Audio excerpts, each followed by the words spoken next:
think, of chasing down the people that are running? You can try it, but they turned around a blind alley to you.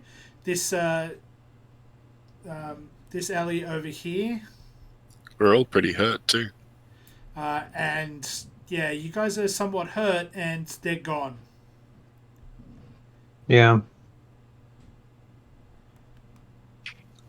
I'm going to search the bodies and see if there's some kind of, I don't know, are they all wearing a necklace from some secret society that's the We Hate Rogar Society or something?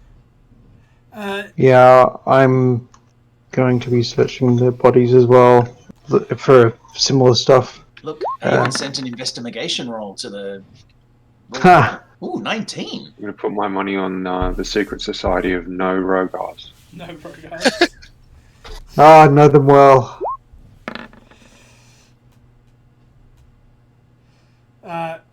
Don't know why I did it twice, sorry. That's okay. Well, we'll take the 19 as it was your first one and the higher one. And I'll be back on voice in a sec. My computer's deciding that it wants to restart and update, so, and it's my work one, so it's not letting me. Ah, okay.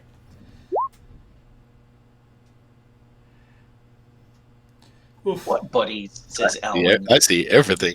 Yeah. I see dead people. Right. Cool. I'm not sure they're dead. I apparently can't broadcast video for some reason. That's weird. I'm seeing you. That is a majestic beard. I'm legitimately jealous.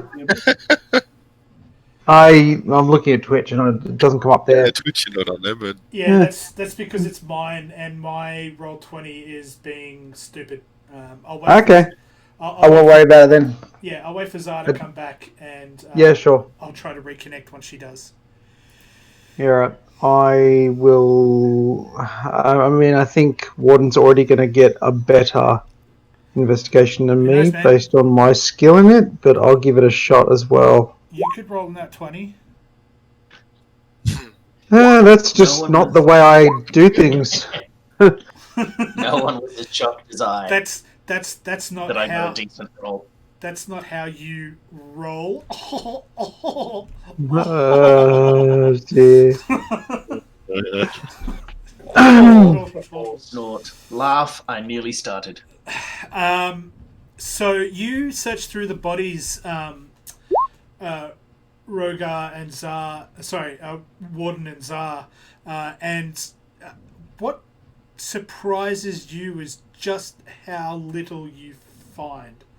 What you do notice is that the robes that they're wearing are so threadbare and so old that it's highly unlikely that you could possibly that these could possibly be something that somebody would wear daily, right? Like it seems to you that these might be more ceremonial robes than actual robes that people would wear. Are they ceremonial robes of any sort of religious organization that's identifiable? Not that you can tell, Rogar. They're just black, dirty robes. Black, dirty robes. Yeah. Without any sort of ostentation or colouring or anything like that. Are they carrying anything on them other than robes? Other than the weapons they had in their hands? No. Really, just robes and weapons. Are the weapons any good?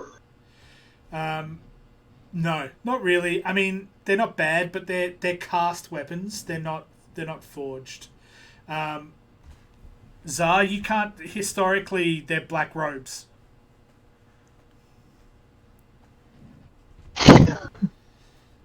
Yeah. Right. What you do notice with your 19 is that these aren't something that these people would have been wearing every day. These are definitely something that they put on, maybe even because they're so nondescript. Like maybe they were expecting to die. Well, they came to the right place. yeah. No tattoos or No, nothing like that. brand. No markings, no nothing. No markings. I suspect I know what organisation they're from, and there's nothing we can do about it, so we may as well leave city. That's reassuring.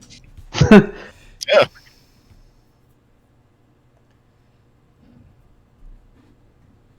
Well, we could stay in the city, and they'll definitely hunt me down again. And as will so many other people that want us dead. So our The choices, idea of not being in the city anymore. yeah, our choices are: don't be in the city because all the lords want us dead, or don't be in the city because other people want me dead. I think I'll go with don't be in the city. What did you do, Roger? Oh, I just Asks Zar.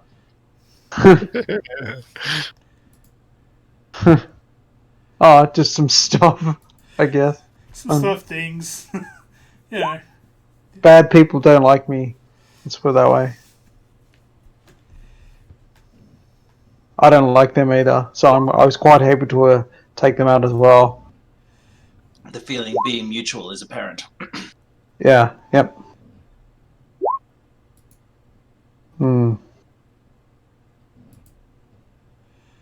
Maybe they met him, Zar. Yeah, Oh, that's rough. it is rough. Friends like these. It's a statement on Rogar. I'm not judging Jamie. Rogar can be a bit abrasive. Yeah. So what? What do you guys want to do? Let's just leave the bodies and go pick up our horses and get out of here. Is there anything that can tie the bodies to us? Like, I don't know, a whole bunch of fireball damage that'll make all the guards think, I bet the friendly friends have been here. Well, how many people are watching from windows right now? Surprisingly, after the poisonous gas cloud, not that many people.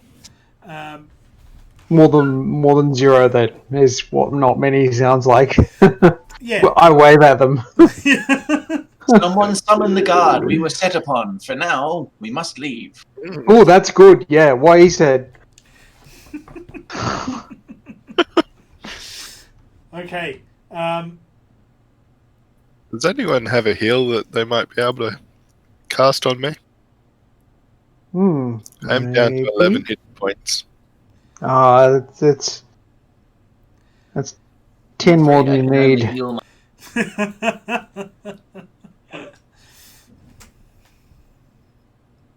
Oh, yeah, okay. I've got a couple of spells left, and I have think a potion of healing I can sling you. Yeah, let's not waste a potion if I've got... Oh, look, I've got my full lay on hands pool, so... How much is your full? It's quite a lot, isn't it? Hey? 49. 49. Yeah, right, okay. Just to get you out of trouble for the moment, take 20. Yeah, 20. Leave myself some for saving someone from dying if necessary. Alright. Yeah. 20 hit points. I lay my hands upon you.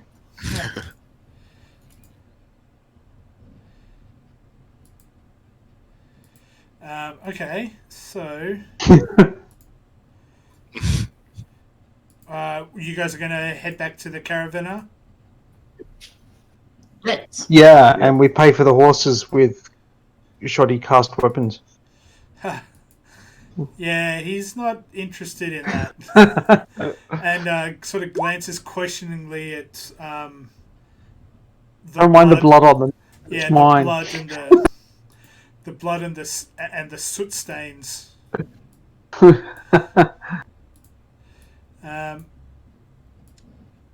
So,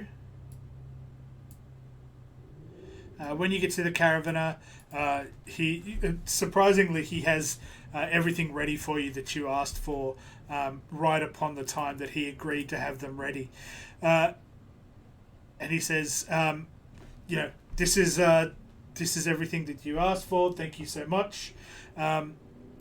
Is there anything else that I can do for you?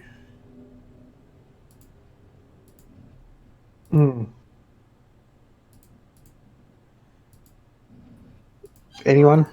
Is there anything he can do for us, Helen? think so. We're buying horses and cart off him. How many horses did we buy again, Brian? You bought 4 horses. Well, you bought 6 horses in total. 4 riding horses. 2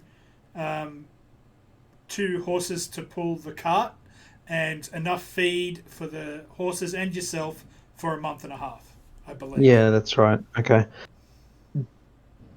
Who is actually half decent at riding a horse? What does that fall under? Animal handling? Yes, animal handling. Okay. +5. Okay, you're on one of the horses. Animal handling. Yeah, I Yeah, think Tolbin, being all druidy, probably got the good. animal probably. Did we get a really big horse for Tobin to ride? No. It's like his feet Or are are still we doing touching the the ground. He's walking 7-foot either dude side on a of the horse. pony comical thing. All right.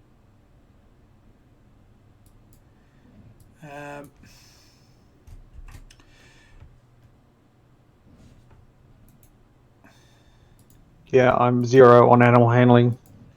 So also remember, animal handling is one of those skills where the difference between having points in it and being proficient in it is very important.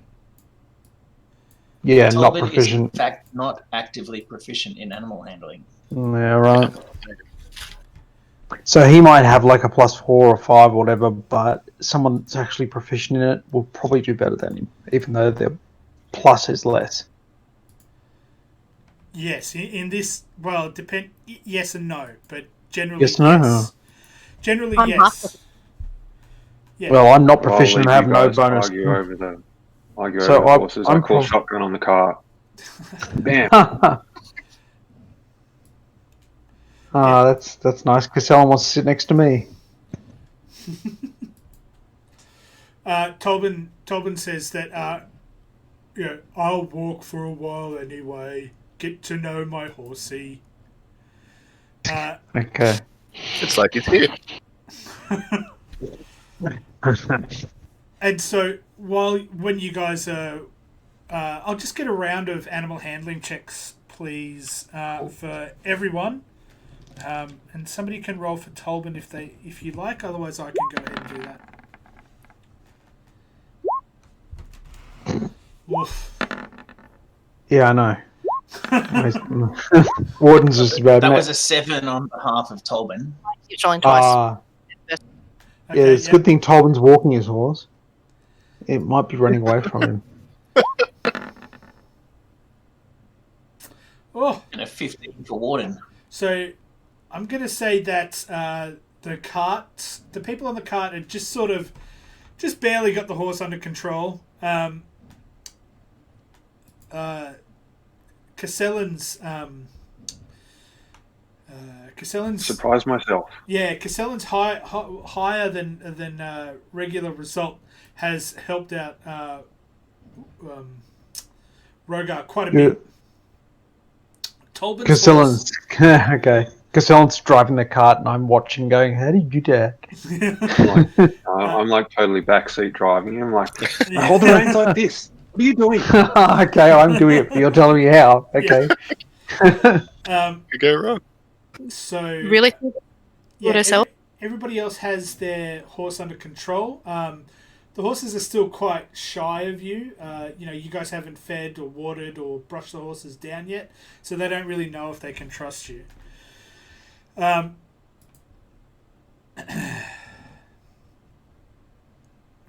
Okay, so outside the city, roundabout, you're going to head out through the north gate, I suppose. That would make sense. Yeah. That's what I was thinking. Northgate, definitely. Okay. Now we go out the east gate. Horses can swim, right? Yeah, right. So as you walk out through Northgate, and this area here is just called Northgate. I think it was Alwyn who was putting the little marks down. If you want to put that down. And that one's not quite as Northgate.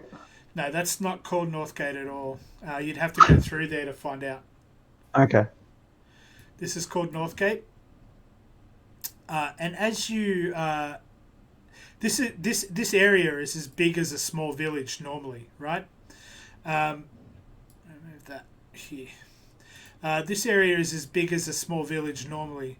Over here, as you're exiting, as the density of the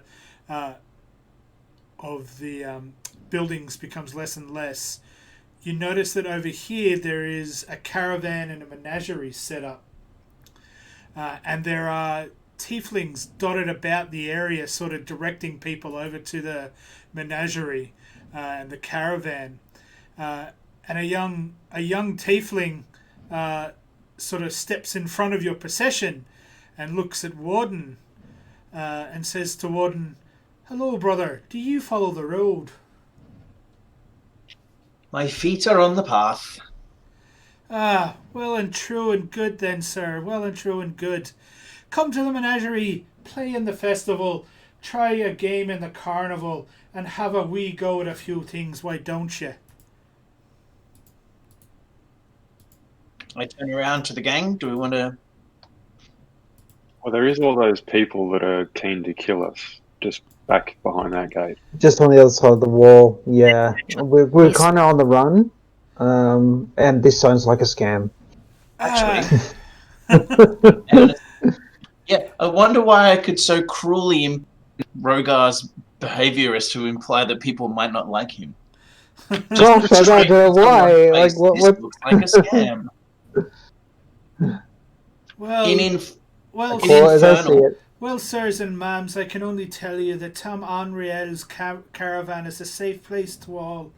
None get through who mean another harm. Did he say Tam Unreal? Tom Anriel, I did, sir. Do you know the caravan? I knew it many years ago. Are you a brother lost? Not lost exactly. So in Infernal, I'm gonna dismount. You can, and in Infernal, if you want to message it to me on the old face pages, you can. I can whisper to you in Roll20. All right, we'll do that Ooh, then. fancy. Oh, but we might be able to see it on the stream. Maybe. Oh yeah, move over to Twitch now.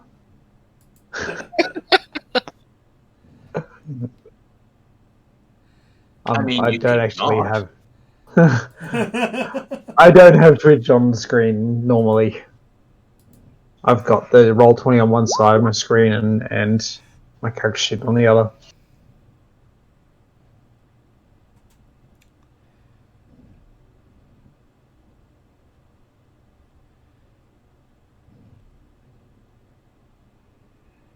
Another thing you could do, Ewan, is drop into a different channel in Roll20. Sorry, not to Roll20. It's called Discord. I don't have that many chat channels in Discord. Oh, don't you? No. There's heaps there. Yeah. Isn't there? No, they're all voice chat. Yeah.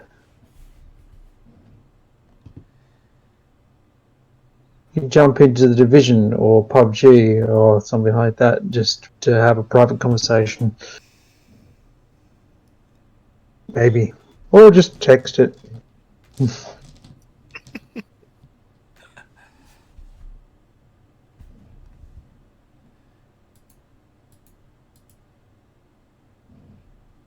Have you sent it?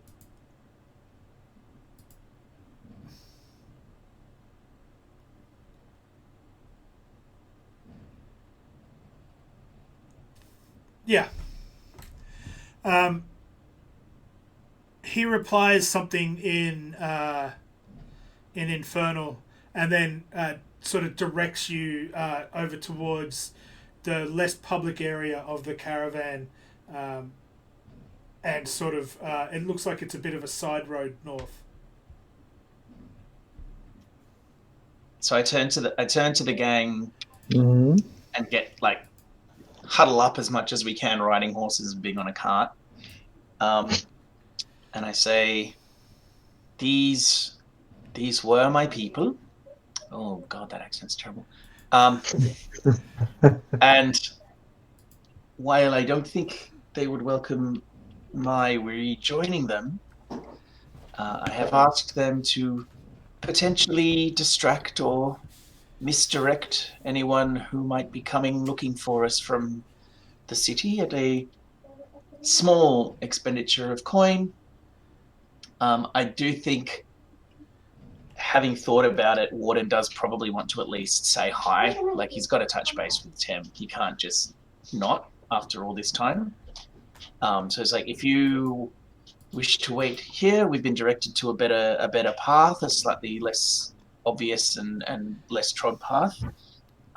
He's going to go and touch base with Tim, I think.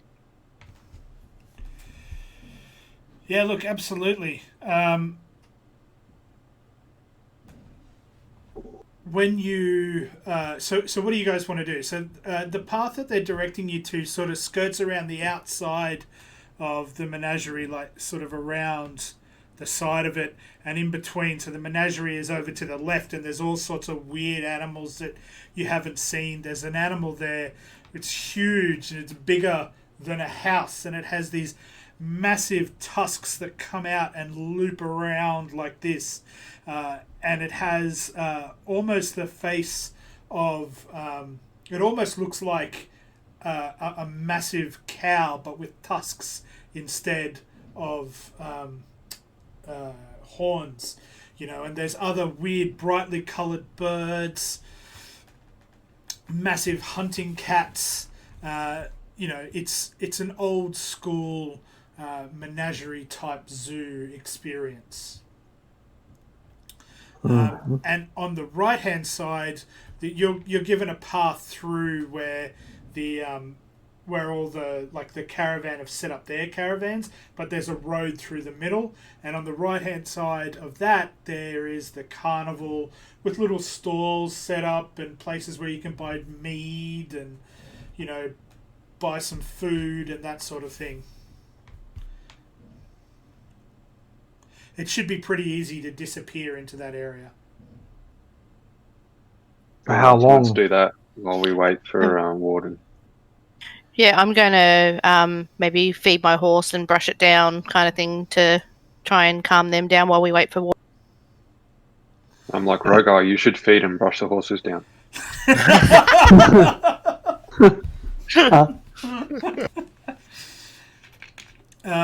Okay, so we will split the party off for a wee bit there. Warden, you ask to see Tam, and the young boy sort of whistles, and then in the middle, sort of out of nowhere, another tiefling takes his place. He says, "Sure, then follow me," and takes you up and deep into the caravanners area to a gaudily painted caravan with scenes of the countryside painted onto the side of the wagon, and a tiefling man, sits on the caravan, and people are coming and going from the caravan, speaking to him and then leaving. He's giving some of them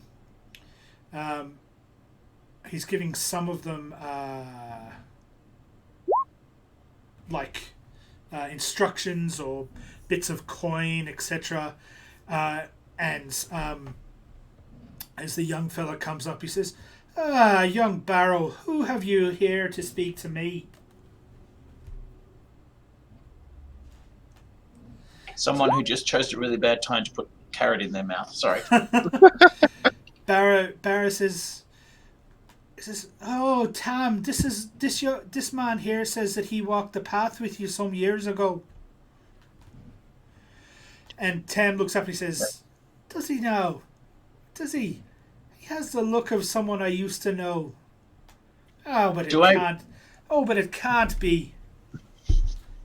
And then he rolls a perception check.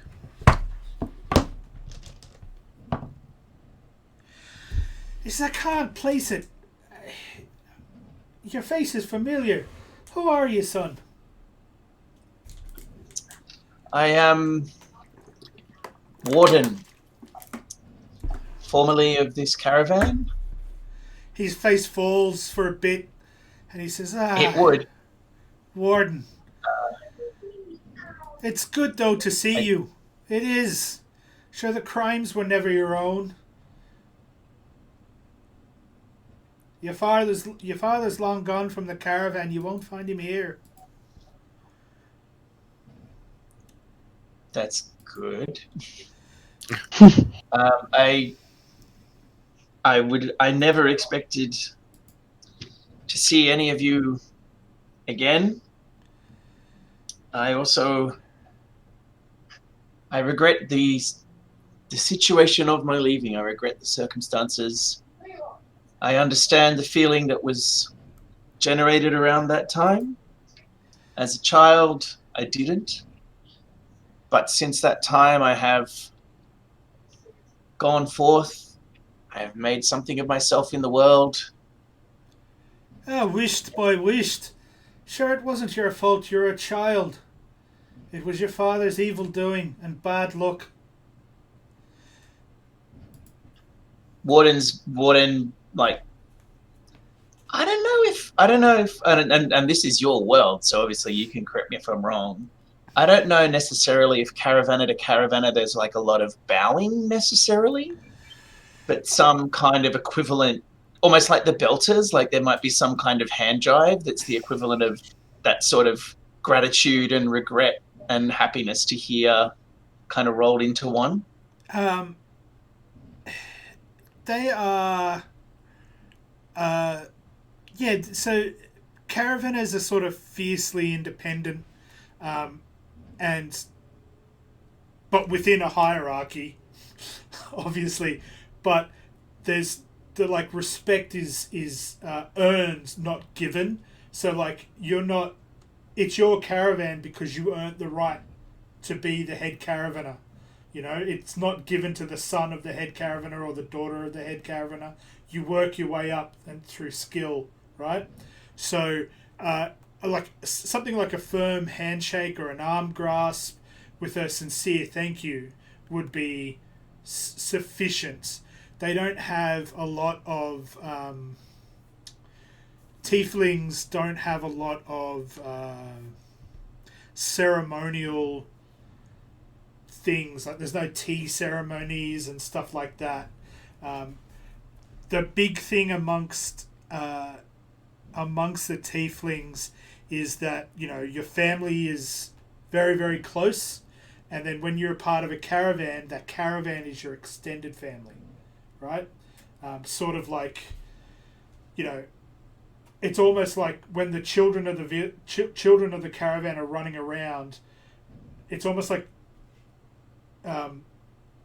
they're everyone's children. Yeah. That sort of everyone's a parent. Everyone's a parent. Everyone's your brother. Everyone's your sister. So it's that sort of family environment. Yeah. So he's in that sort of context. Yeah, he'll slowly and like slowly do that. Go up that sort of top of the arm and a nod. He looks at the is the greeter with him, or he sent me with a boy, didn't he, with someone else? No, the greeter that met you, a young tiefling called Barrow, is still there. So what I'll do is I'll nod to him and then nod to the head man and be like, should I pass on what I was chatting? And then make all my whispering before somewhat redundant, especially the stuff that I just broadcast live to everybody because I didn't use the correct tag. No, that's okay. So the right. So yeah. No, you just role played that out. Yeah. So Tam, it is wonderful to see you, to have that greeting, to be absolved, to have to have that allayed. I regret, and I certainly hope that this does not come to fruition, but I might be once again bringing trouble at least through yourselves, if not to yourselves. We are leaving the city for a variety of reasons. We have done well. We are genuinely blameless. Blameless in what we do and have tried to do, but there are those who would seek to harm us, in particular our Dragonborn. We fear pursuit, which is why we are going where we are going to. And I have asked if it might be possible that, without risking any direct danger to yourselves, should some come asking, that you possibly point them in the wrong direction. Of course, if anyone came looking for you, regardless, we'd tell them we didn't know. The doings of the caravan are not for the outsiders. Those who don't walk the path shan't know its ways. And naturally the thought occurs to me, and again, phrasing this very carefully so as hopefully not to cause offense, the thought occurs to me that with the years of not being a part of the caravan, my rightful and proper tithing to the coffers has not been kept up, but as there are no hard feelings, and as I am here now, I could possibly provide a donation. Well, now, he sort of looks uncomfortable. It would be greatly appreciated. We had some trouble. We've come south from the Dragonlands, and the Dragonholds are rising. We were basically chased out of Dragonholt and barely made it to the mountain home, and we're able to safely pass through the tunnel, but we didn't make any sort of living at all down south. The lands from Dragonholt all the way over to Amar and Krental are all arised. There's trouble coming north, I'll tell you. I'm taking mad frantic notes. Warden nods, and here is where everyone will learn the folly of making Warden the bank. Here we go. So before, we had on hand, it lists here 4 perfectly spherical diamonds the size of a child's fist. And so we now have 2 perfectly spherical diamonds the size of a child's fist. Why, oh why did we make Warden the best? Why, oh why is Warden walking around with 2 perfectly spherical diamonds the size of a child's fist? Yeah. But I digress, and for the sake of narrative, we shall Look, what else are you going to put in your pockets, right? They're just in a set. Like, he's got a satchel. Okay. So hopefully these will come in handy. Oh, Warden, you're always welcome here in our caravan, and always at my fire.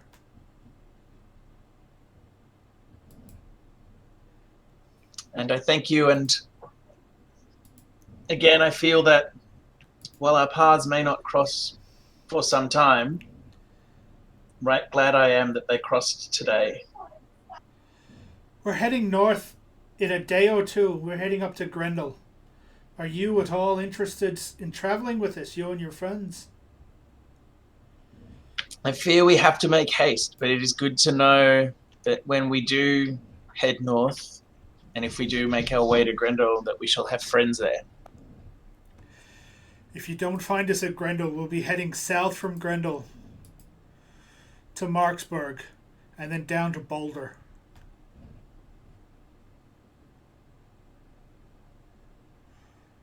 And then, of course, back over through the Barrens to Dathian.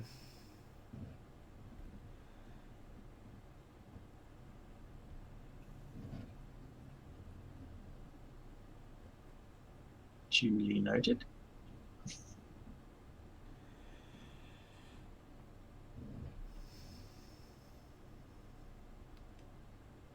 So I think I will go and join my friends, Okay. and we will continue on our way till the dusk. While all of this is happening, you guys are taken into, just like think of it, what the spaces between the rides at an amusement park would look like, right? But a fantasy amusement park. There's open cargo everywhere, and people are coming and going. It seems to be quite busy. Although it's a tiefling caravan, there are people of all races there, and they're coming and going and working and talking. And eventually, someone says, "Are you friends of Warden?"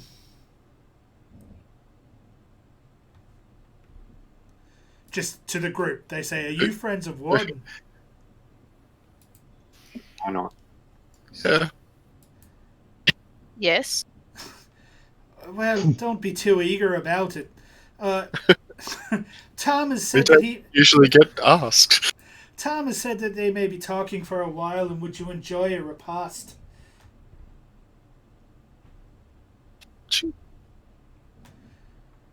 Okay, I'm going to take that silence for a yes, and we'll bring you something to eat. Thank you. Say sure. Yeah, so, they bring you like a platter of roast meats and some vegetables, some cut bread, a tureen of soup, some bowls, that sort of thing. And they sort of dump it all around an area where you can sit down. You may take a short rest. Hooray. While everyone's short resting, I'm going to sing a song then, because that helps us. Yep, sorry. One thing I forgot. Warden, you are at a point of exhaustion due to the reading of your book, and you are now compelled to give this book to another tiefling. And there's lots around. Yeah. I am indeed. What about Barrow? How tough does Barrow look? So What I'm doing amazing that voices. while we're resting on our short rest. Okay. So everyone gets an extra 1d6 hit points. Nice. What, Yeah. on top of max? You don't get max for the short rest. Oh, that's right, you don't. No, you have the number of hit die you can roll equal to your level. So if you're level 6, you can roll 6 of your hit die and get That's that many right. points back. And Oh, plus yeah. plus 1d6.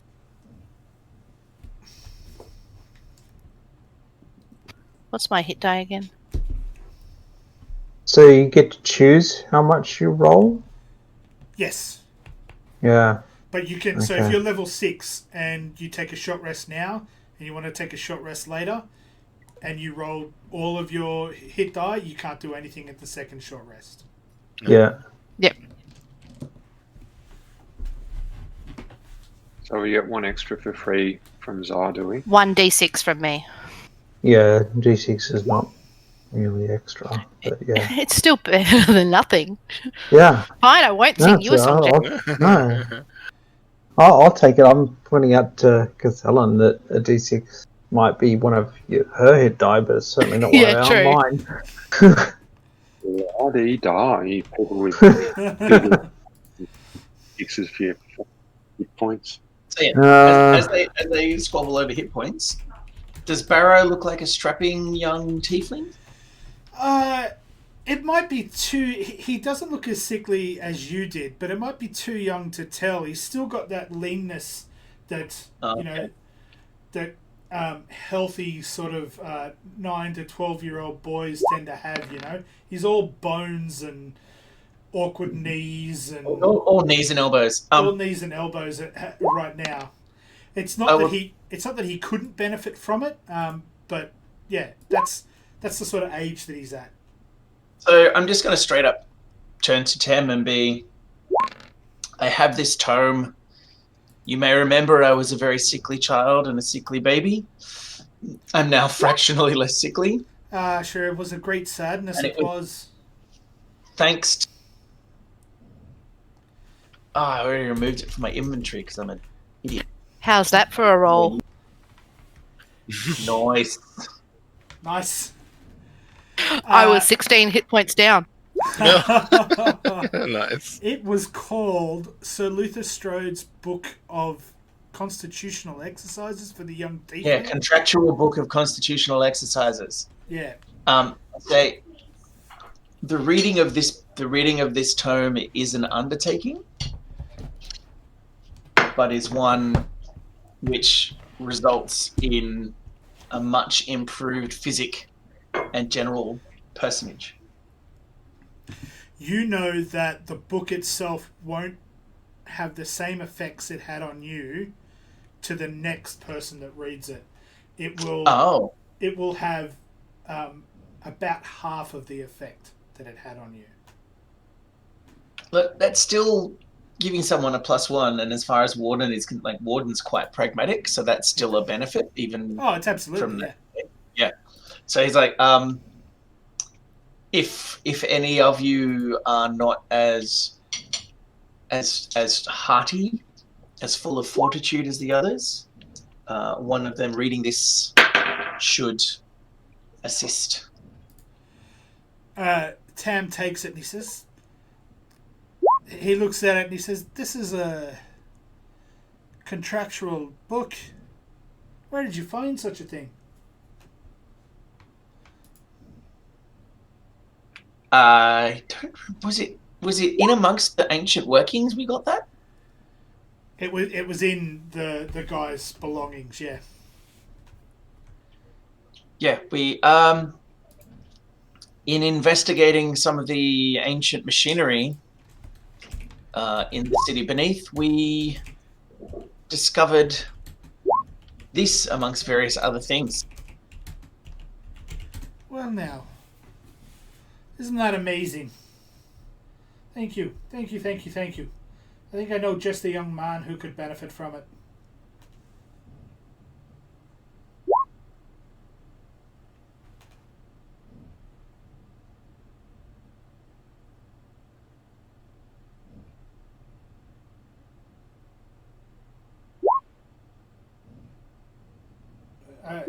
Yeah, okay. I don't understand why Jamie got +10 to his roll.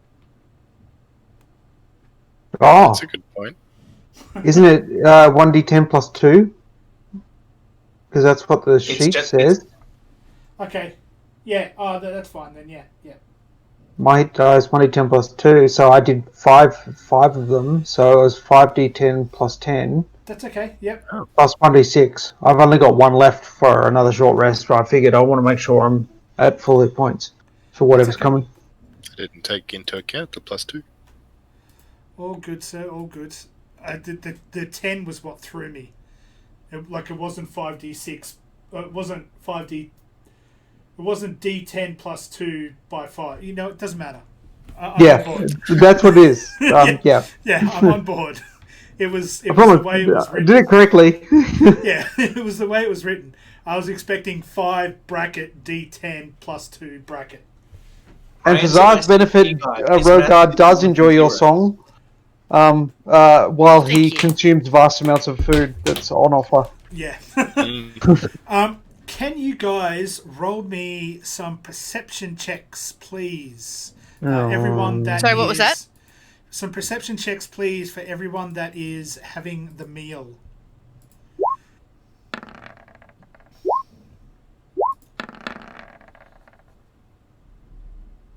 I don't know why mine keeps rolling twice.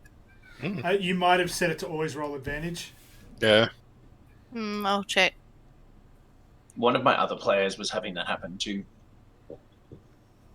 Oh, I see. Yeah. Plus your con, is that right? I've got mine set to always ask, so that Yeah. Yeah, that's what I normally have it set to. Like, I haven't changed that, but okay. My screen looks different to what it used to. Yeah. Okay, what results did we get here? Take my first one. That's what we've been doing each time. So 10, yay. Okay, so Jamie, you hear Rogar, I should say. You hear the people around you, sort of. Oh, who got the 10? That was Me. 8 and 10. you guys hear a rumor around the place, sort of people talking as they work and joking and joshing, and you hear them talking about how they were chased out of the dragon holds, and that the holds themselves are rumored to be marching to war. Do we know what the dragon holds are? I mean, you've got a basic understanding of. Do I have more of an understanding or not? You guys have you have a. You do know what the dragon holds are, yes, but you don't have it's like you have the understanding of where Adelaide is, but you don't know. Like, you couldn't plot your way around Adelaide if someone said, "Take me to this place in Adelaide." You'd need to go look it up, right? I've been to Adelaide a lot. Yeah. Okay. Just insert analogy city otherwise. Okay. So the dragon holds are basically from here. Are you on the right map? You are on the right map. From here all the way down to Amar and over to Krentel.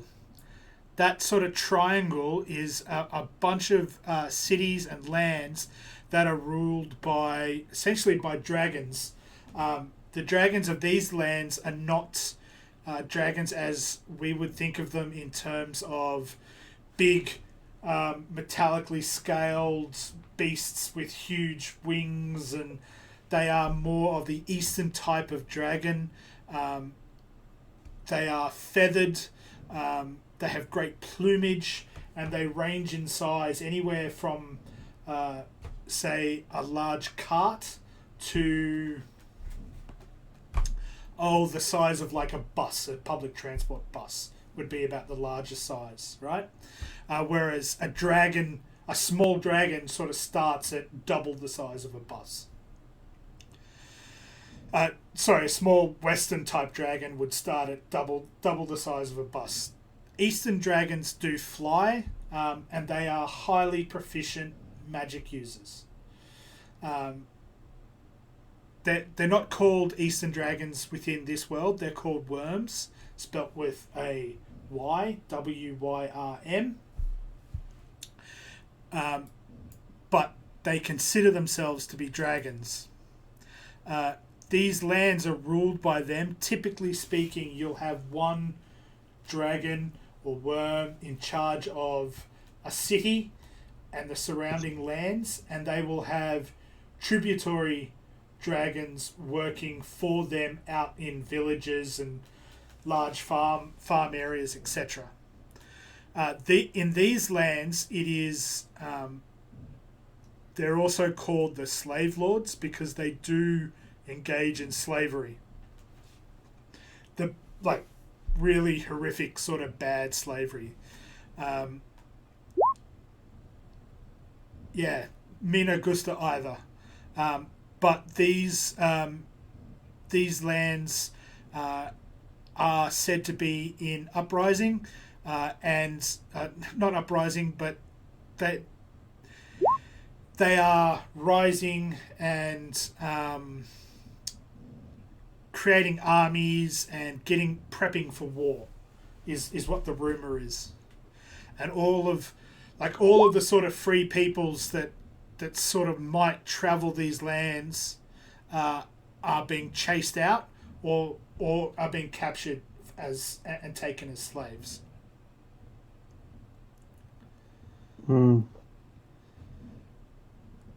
So that's what you guys hear. 14 and 13, Alwyn and Rogar. You hear that the holder at Tir Sonta has reported signs of goblins.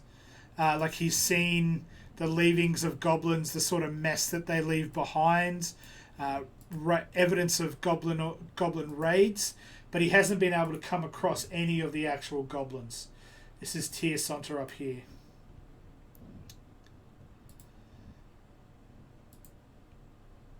And I'm guessing Beholder is a title as opposed to a floating ball of eyes.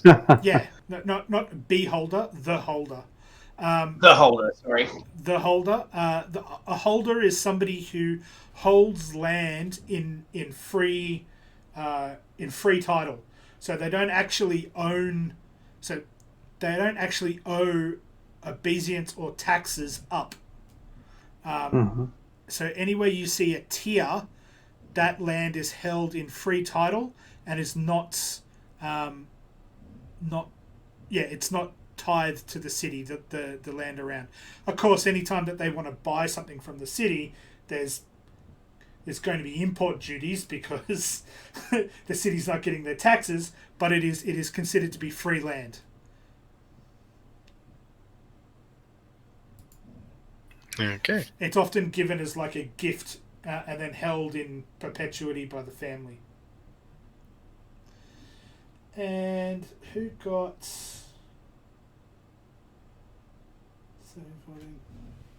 1, 2, 3, 4.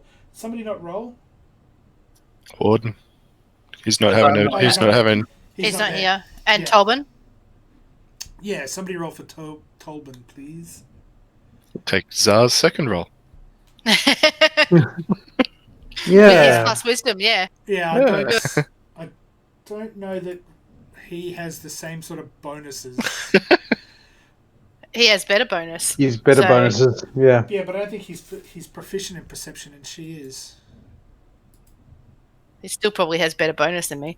Hang on, let me find. Hang on. We'll just You got him? Yeah.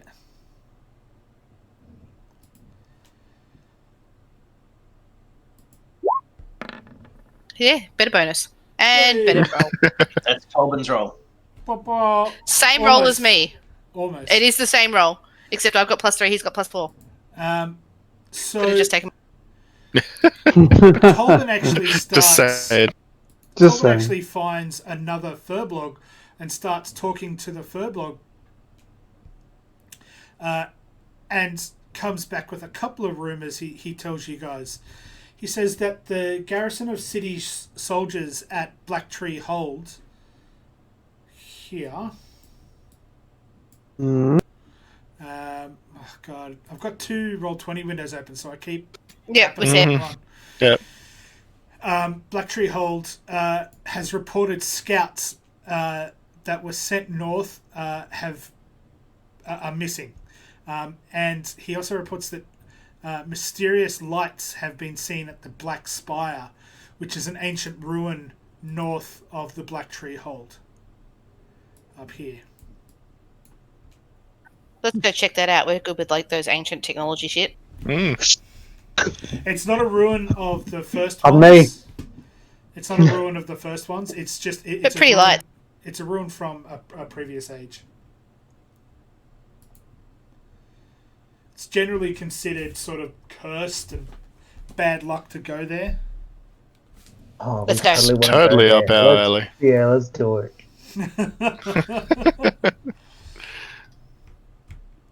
Okay. We go straight up to White Sails Inn and then overland to Blackspire. Yeah. So when you guys By the Godswood. Yeah. So when you guys get to when Warden returns, you finish up your meal, you're somewhat refreshed, and now it's time to head north. Warden, on the other hand, is swaying on his feet. He's that tired.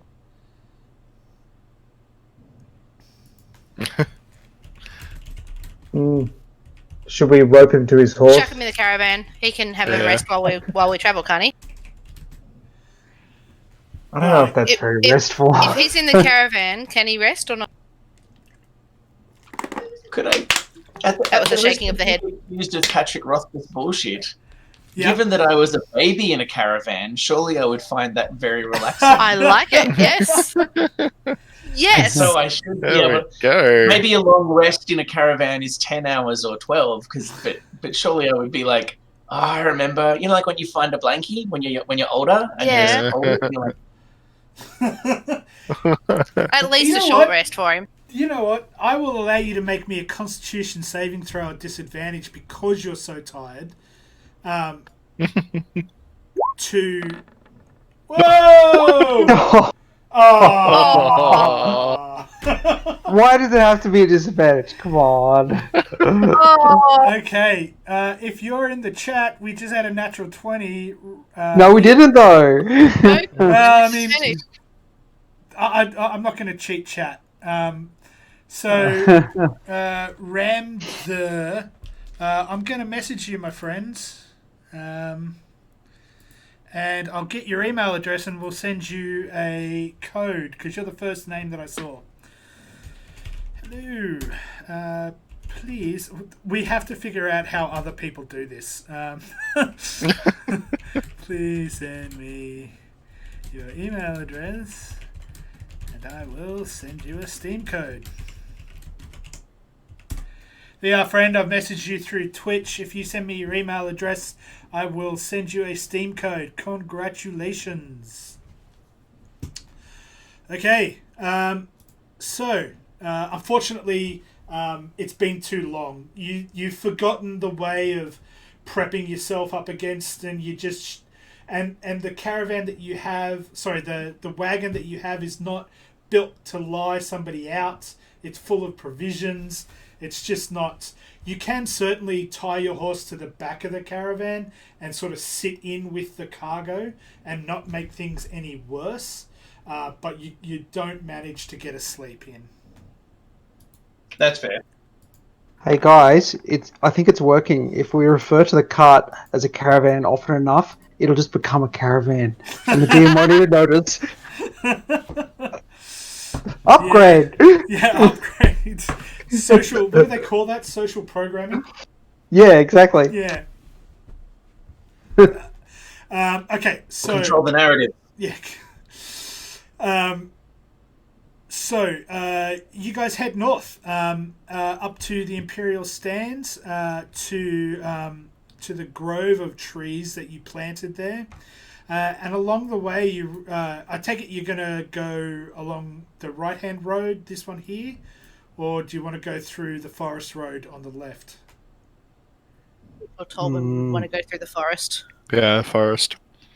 If we go forest road and maybe try and convince or ask the caravan to push people in that direction towards Tiafarrow and that way.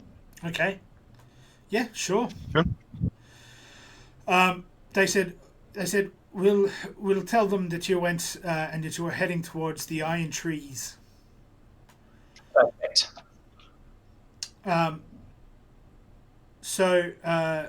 You're going to head up this road here.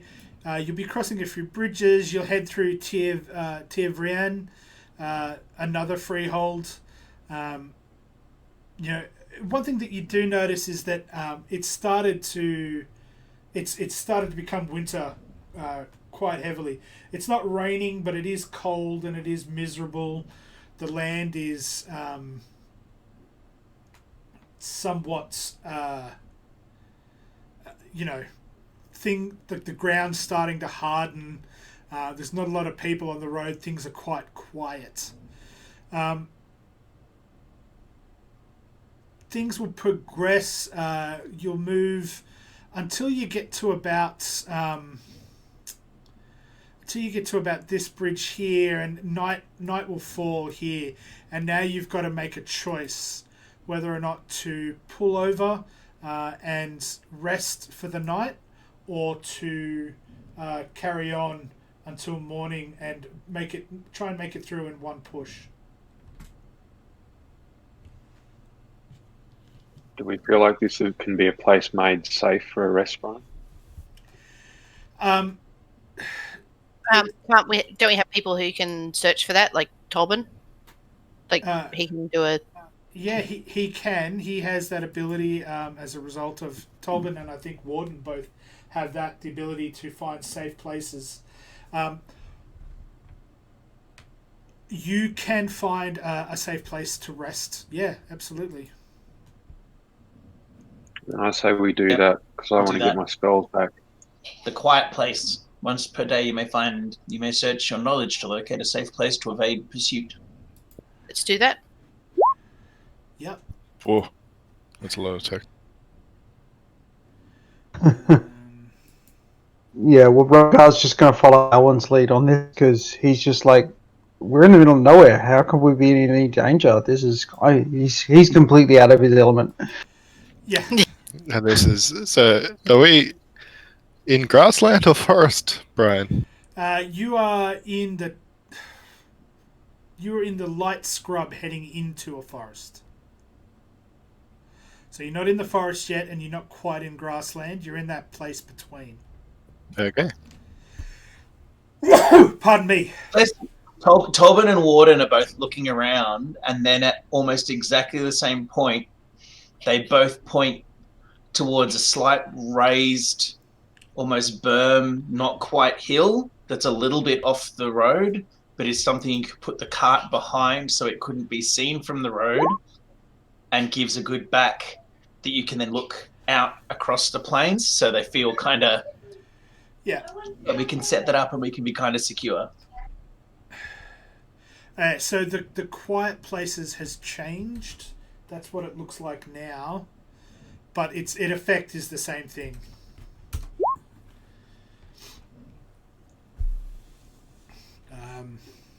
Nice. Yeah. So yeah, you can find a safe place to rest where you're pretty certain like it's hidden from the road. It seems to be an old traveller's stop. You'd only know it was there if you knew it was there, right? And so you can set up your wagon and you start prepping a meal.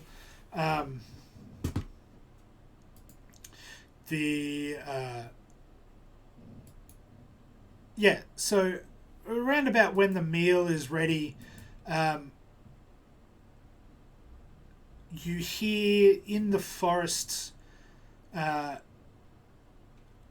song being sung, and it's getting louder as it's coming towards you, and you recognize it as the song that a tinker sings on approach, and he's basically calling out saying, "A tinker is coming.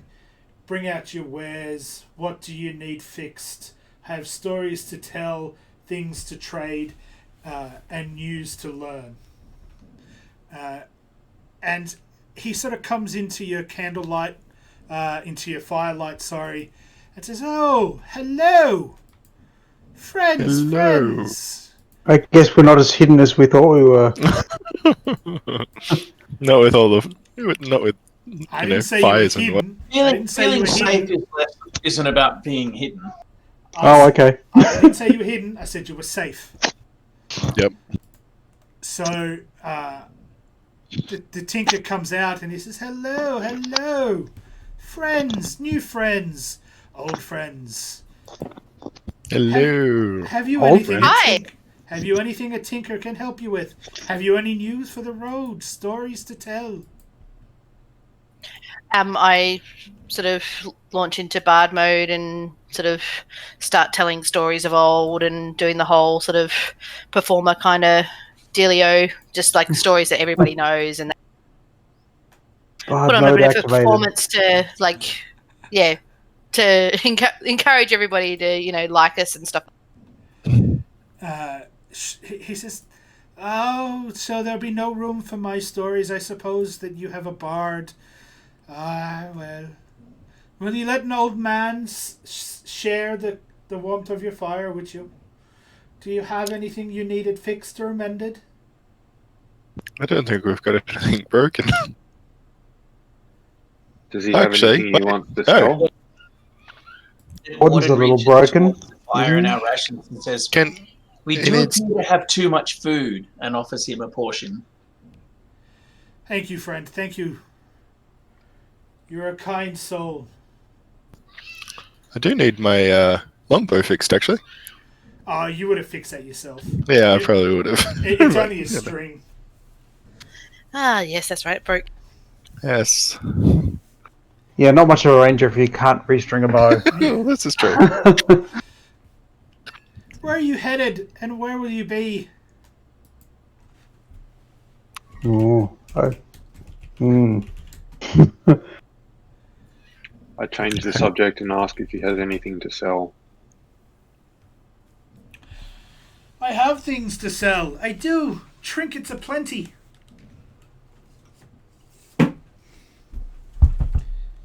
Does he have like a medieval fidget spinner?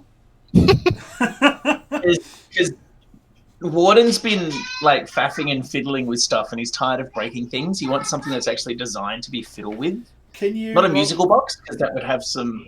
Yeah. But does he have any like simple Can mechanism? you roll me a D100, please? Yeah, I can.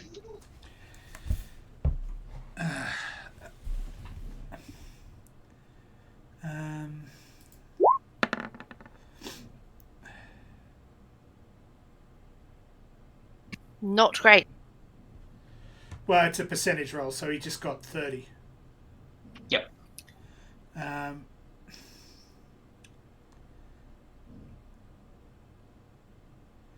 One moment.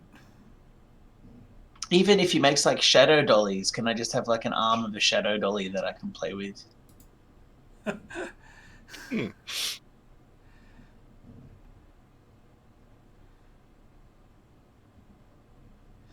Can you roll me a D20, please?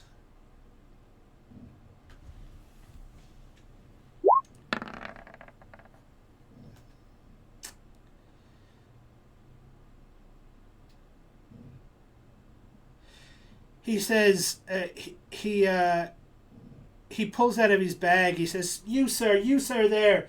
I see you have an unquiet mind. Here, silver penny is all it takes, and relax yourself at will. And he hands you out a black key on a silver key ring, and it's something he said, see now here, and he puts his finger through the key ring, and he sort of flips the key into his hand, and then lets his fingers go out, and then flips the key in his hand, and he says, it'll keep your mind quiet and your hands ready. Silver penny, sir.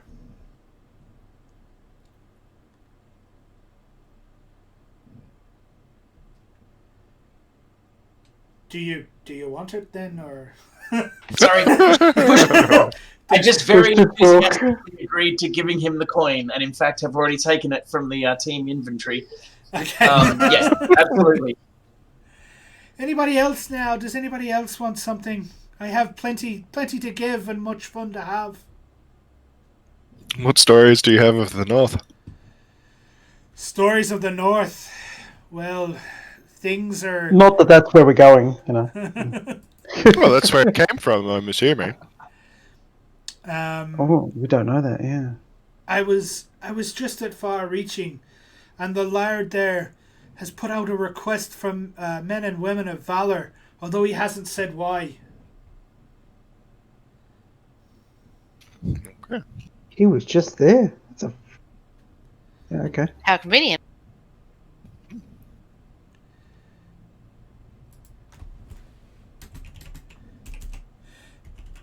Now, can I tell you a story of ages past? We're always happy to hear stories. A fellow bard likes to hear extra stories. Oh, bard! Oh, thank you. Well, storyteller, but you know. So he sort of sits down and not so subtly puts a cap at his feet and begins to tell a story. This is a story of the Elfin Wars and the times of the She sat astride the world and ruled it absolutely.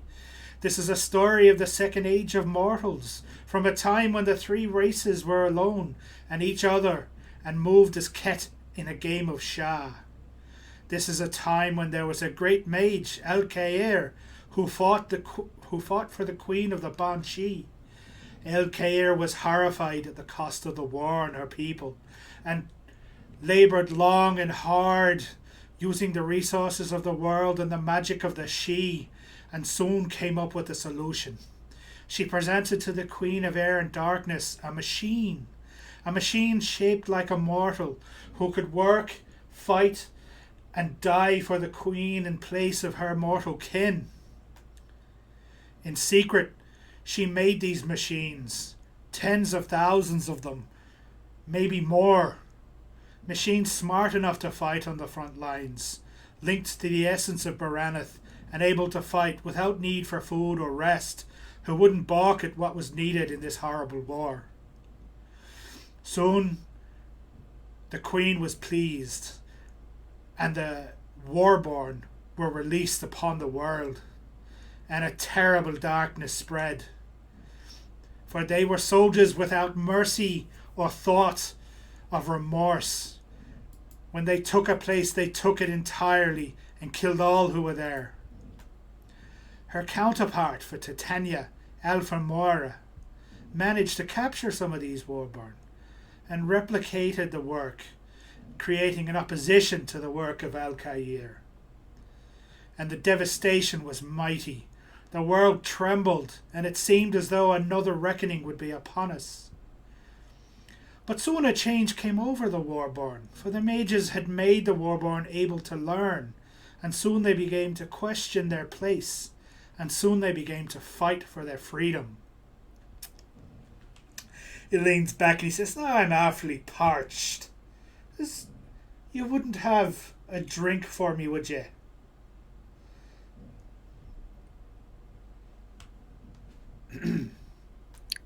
Warden's already handing over a skin. He's fascinated. Yeah. He's playing with his little fidget spinner thing, like leaning forward like a kid who's just been shown a new TV show that's absolutely enthralling. Yeah. Yeah. Nice touch, Alan. Yeah, he smiles at Alwyn and says, "Well, so generous, sir, so generous." In secret, the two sides of the Warborn had been led by generals. These generals had met and decided that they would turn against their masters and fight for their freedom.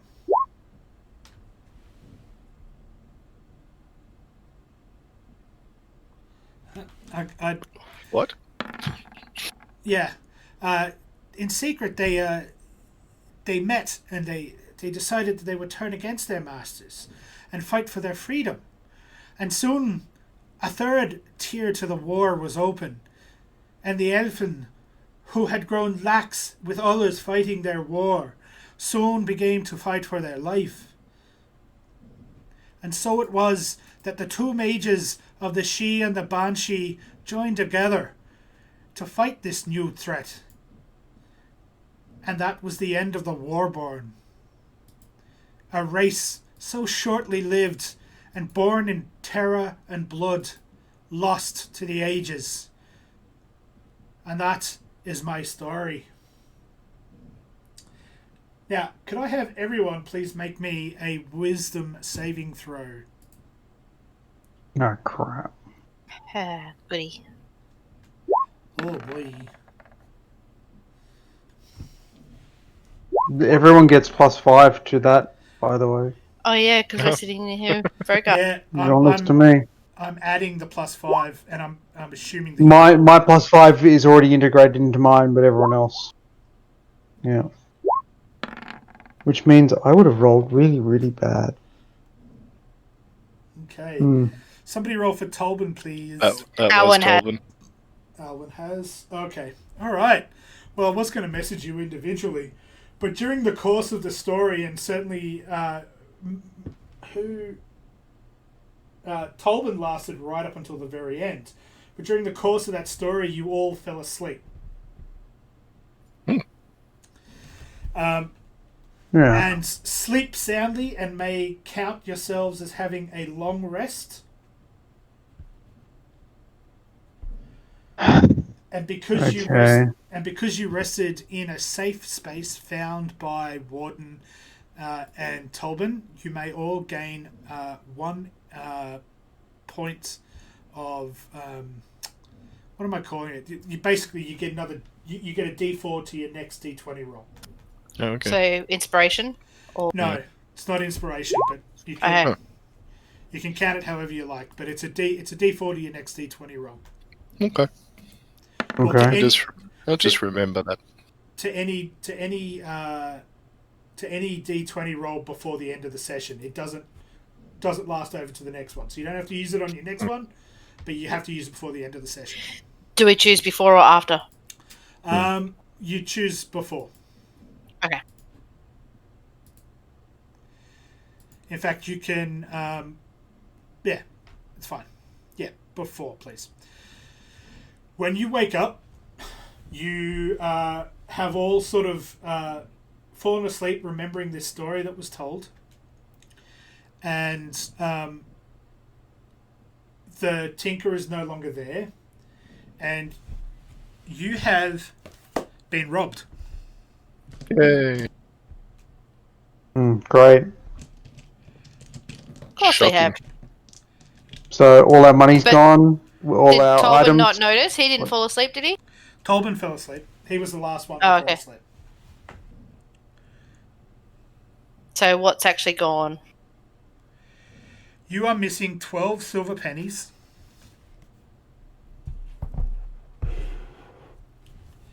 He took a little from each of you, and enough food to last one person a day. It was a nice story. We had a nice rest. Well, Nonetheless, if I see him again, I'll fireball him. He did rob us. Yeah, I'm not cool with Yeah, that. I'm not averse to like hurting. I was going to throw him some money at the end of the story, but I didn't even make it to the end of the story, apparently. And apparently I threw him money anyway. Yeah, exactly. He got his money. Like, we were all going to give him money, right? It was a cool story. Did the story ring true at all? Like, You're asking. Well, it was a tale of the Second Age, so it's tens of thousands of years old. You sort of don't know. It could just be a folk tale. It's not a tale that you've heard before, but it had it had all the elements of like a historical tale. It had the she and the war. yeah, and the wall, like the part that were in the wall. What sort of age did that come from again? That was prehistory. That was pre the age of mortals. Yeah, because I'm just thinking the construct thing that we like met. It wasn't like this kind of thing. No. Well, Cool. You don't know, but probably not. Yeah. That was a relic of the first ones, which is pre any calamity.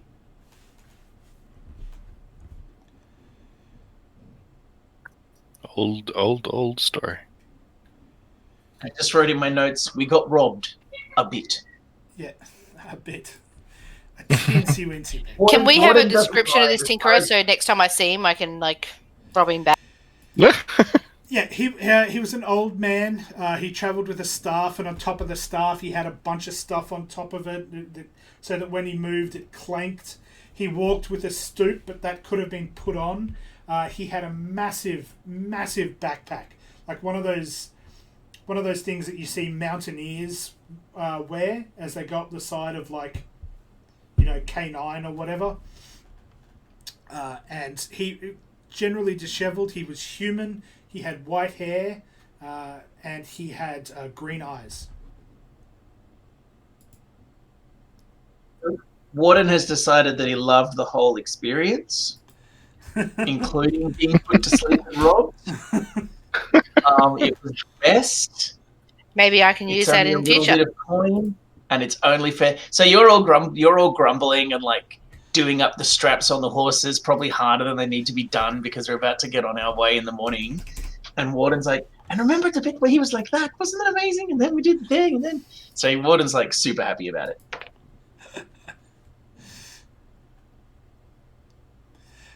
Okay, so you guys are going to head into the forest. Head into the forest now. Yep.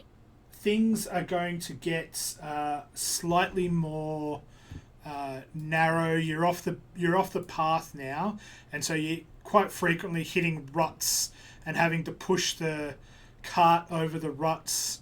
And when you make it to about here, it's really just you can't go on with the cart and the horses, and you think that you're going to have to tie them up and remember where they are and come back to them later. But we are walking into where the Godswood are. You are walking into the Godswood Grove that you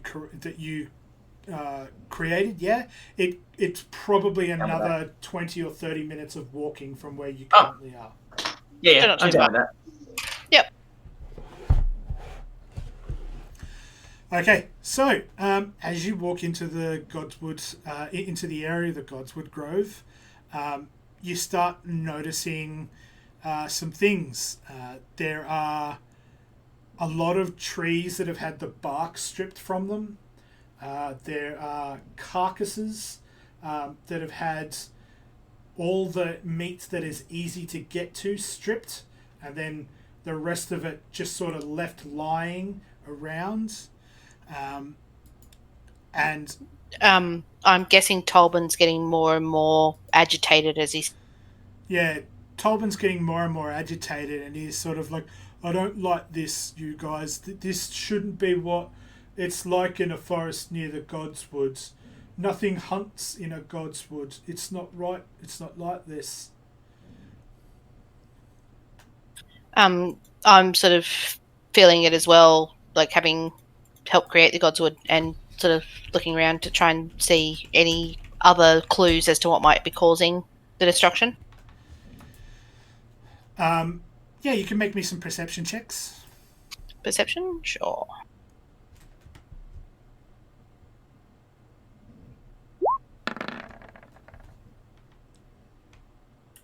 $21. Nice roll. So you find not a great deal.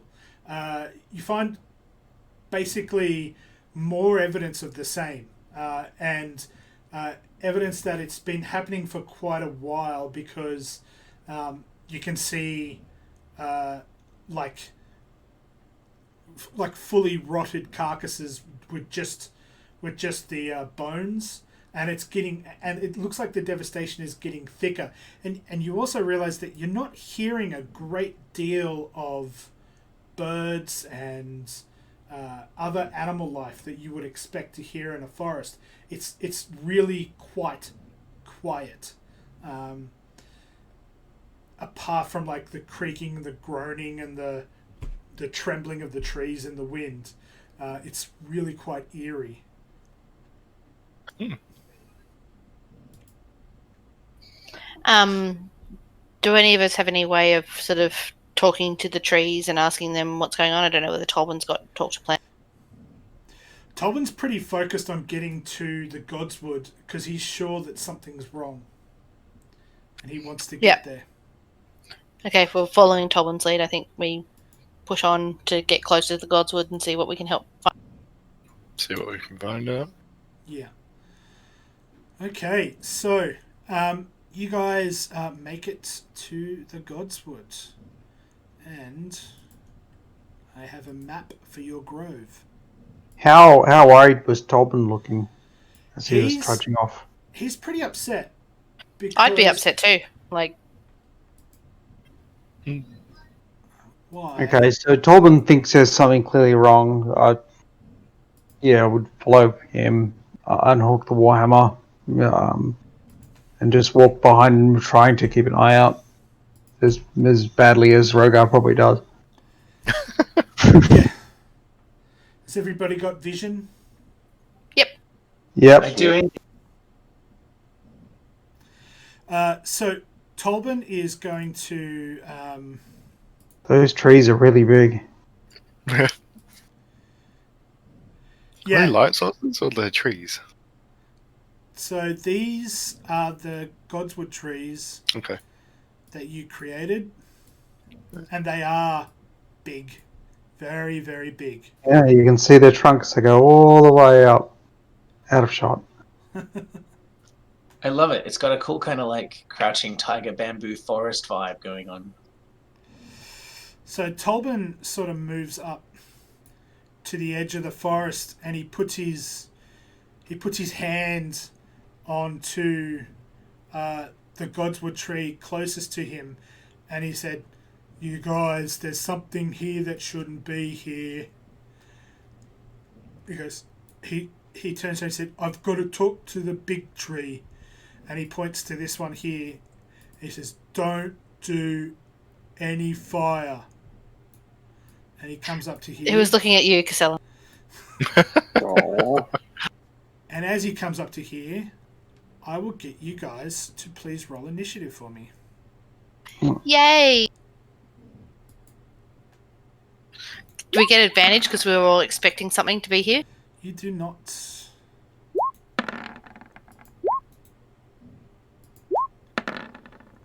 are we meant to have in our little circles again, Ryan? So the red one is hit points. Red one is hit points. The other one is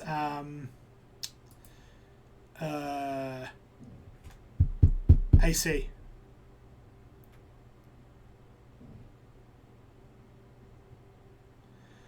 Okay.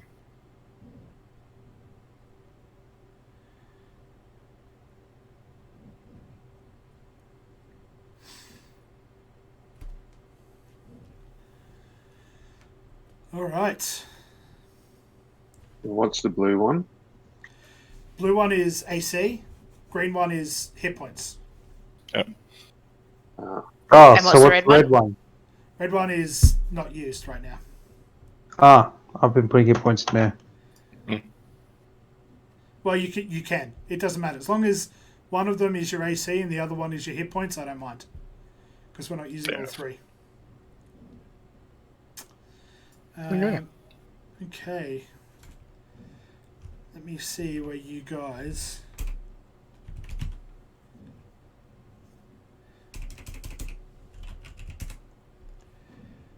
Land.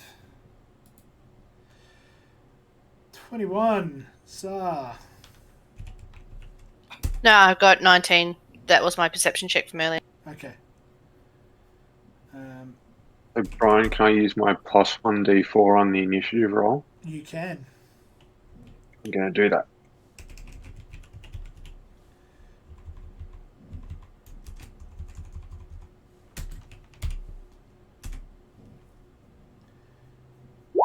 One day I'm not going to roll crap on my initiative, and it's going to be amazing.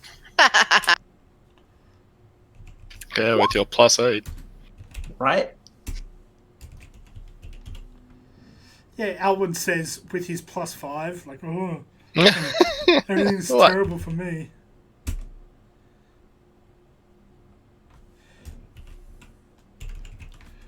Ruger and Castellan is 17. Do we need Tolbans? You don't. Tolbin is deep in communication with the tree, and you can physically feel the ground rumbling beneath your feet as he is talking to the tree. Up ahead of you, you see holes in the ground here, and there as well, and just over here, and and goblins start pouring out of the tree. How many? Out of the hole again. Currently, you see as many as there are on the screen at the moment. Or some of them have bows and some of them have not bows. Can tell that too. Yes, you can. These guys have bows.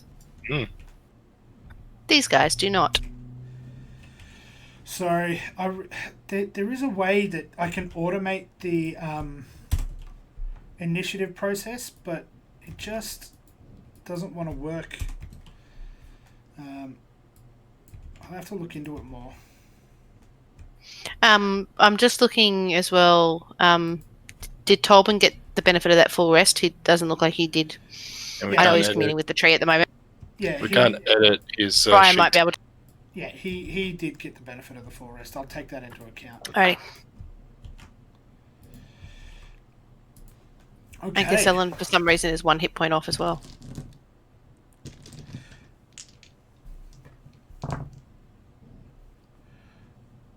Oh.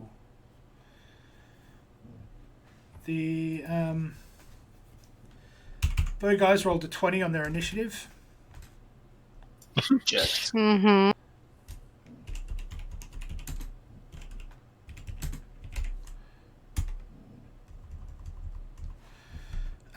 The sword guys rolled considerably less than that.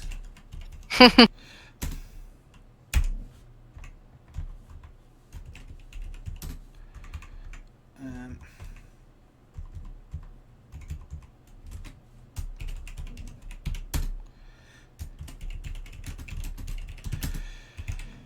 okay, so these guys over here are going to pop out and get a surprise round on you because they rolled a 20. And they are all, Oh, wonderful. they are all going to shoot at the person closest to them. Let me check if they're in range.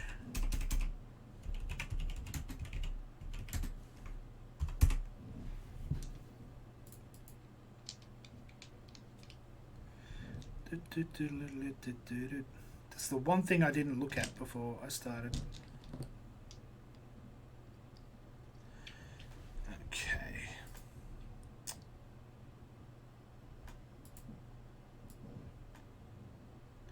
They are within range of Warden. Yeah. Uh-oh. So they are going to shoot all at Warden. Oof. And what's your AC, Warden? 17? 17. One of them will hit. And on that one, I'll impose disadvantage on the roll if I can.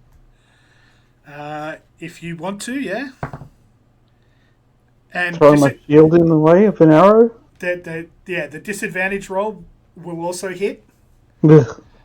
No. Sorry, Warden. I tried. That's all right. And they will do 6 points of damage unless you want to do some monk bullshit. I'm about to do some monk bullshit. Let me check something. Does he want to do monk bullshit? I will use my reaction to catch the missile. Okay. You expend a key point, right? Do you need to roll it? Key point is only if I do an attack. Okay. So I've reduced the damage by 12. Okay. So you gain 6 hit points? Winning. Yeah, they're out of range for the attack. Otherwise, I would absolutely spend the key point and do that. Okay. But they're out of range, so I just catch it, So which you is just the most just samurai catch- movie shit ever. You just catch it. You don't have to roll against it or anything like that? When you can use your reaction to deflect or catch the missile when you are hit by a ranged weapon attack. I guess because it uses my reaction, that's why I don't need to roll. Because if I'd been turned into a pincushion, I could catch one and then look at the 47. Yeah. Okay, fair enough. Okay, so that was their surprise round. They will now shoot again for their first round. Again at Warden. And again, only one of them will hit. Which I will need to take because I've used my reaction. And they will do 7 points of damage. Sure. Okay, and that's where we're going to pause for our break. So we will be back in, let's call it 15 minutes. In the meantime, in the meantime, guys, thank you very much for sticking along. We won't be stopping the stream. I'll be leaving up the image with the Black Lives Matter information that we had on before, but we will be back in about 15 minutes and the stream will continue. Thanks so much for sticking with us. Hopefully many more 20s to come.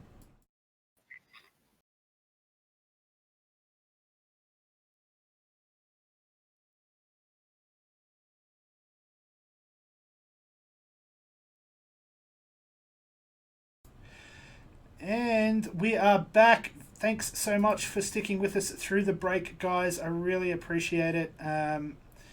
We have So we're back with exactly where we left the party, and my initiative order tells me that it's Zar's turn. Alrighty, how far away And are these? Castellan, you are next. Nice.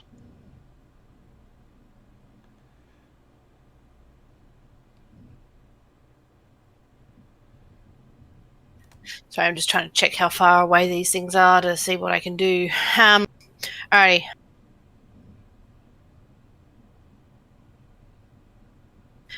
I'm gonna look at doing a sleep on these fellas over here Okay. because I can reach them. So It's kind of hard to see the grid, isn't it? yeah. So it's a 90-foot range, so I can definitely reach them. I'm going to cast it at 3rd level, so at max level. Okay. And let me see whether I can do that. Where's the cast Is button? that better? For the grid? No, it just... Oh, yeah. Way better. It's not the same colour as the leaves now. It just... So hang on. So I'm doing it at 5, 6, 7, 8, 9 D8. So I'll just roll. Okay.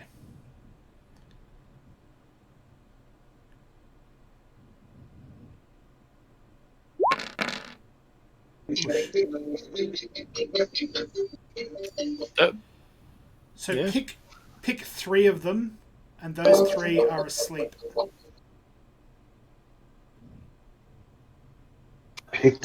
Let's just go the 3 on the left-hand side. So 1, Okay. 2, 3.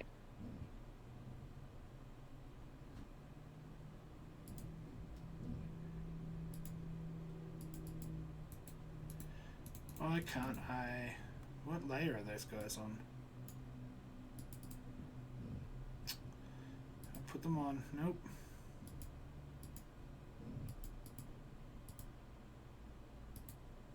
Figure I will take some out of the equation. Oh, had the wrong tool selected. Don't. There is a sleepy... I think there's a sleepy one.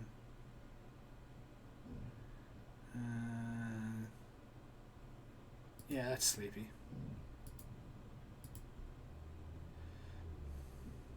Okay.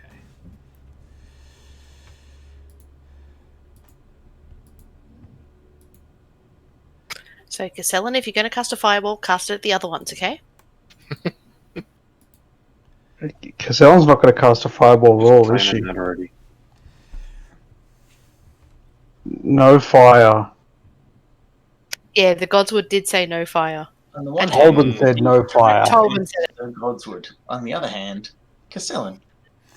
Some of us want some wood from these guys, you know?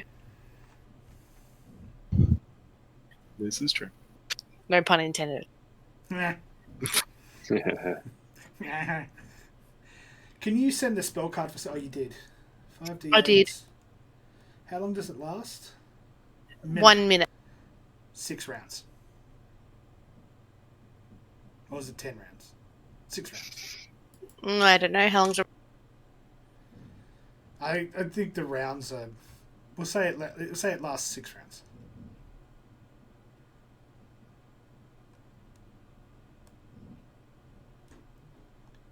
Is it meant to be like 10 rounds per minute? So it's like roughly 6 seconds per round or something? Yeah, it's one of the I other. thought 6 seconds are around. Yep. So that's 10 rounds then. Yeah. I don't think it's defined in the book, but I'm going to look it up and find out for you. It may not be in 5e, but it was in previous versions. Pretty sure it's supposed to be about 6 seconds, yeah. yeah, I think yeah, it's in. Yeah, it looks like it is 6 seconds a round, so it's 10 rounds. Okay, so Castellan, I believe you were next. Alright, so as I start to walk forward, I'm like Tolwyn, can I use fire over there? And No. he is deep in like communication with the tree. He can't help you at all.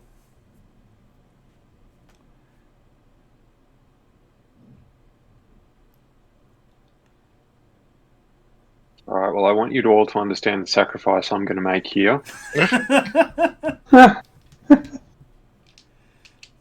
So rather than casting my signature fireball, I will cast magic missile. Okay. I'm telling you, you need to get that feat that converts it into like a different type of energy, like acid ball or something like that. I should do that. So But then then you it can wouldn't drop be it on top fire. of me. That is a good point. Okay, so who are you attacking? I'm going to attack the dudes, the arrow dudes up the top. Okay. Just let me figure out what level I'm casting this at.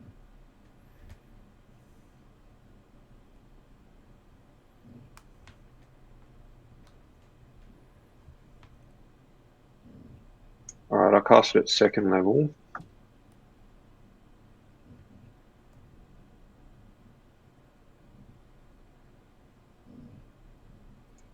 And I'll, so that's what, 4 bolts in total. And I'll aim 2 bolts at each of 2 of the dudes. So 2 of the guys get 2 each. Okay.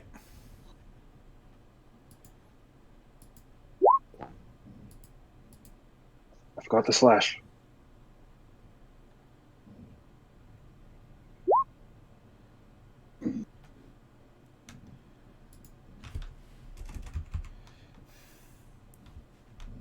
So that's a total of 8 damage for one dude, because it's plus 2.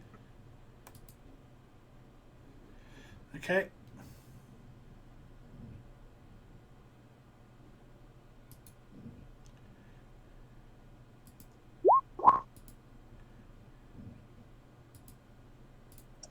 And now I'm going to use Quicken Spell, 2 sorcery points, to do that again. Okay.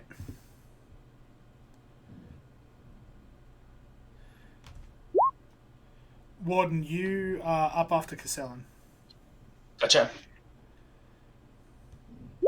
So just tell me which 2 dudes. You just let me know which color dude that you're shooting at. Oh, nice. I'll go purple dude, orange dude, green dude. No, purple dude, orange dude. Purple dude, orange dude. They are dead.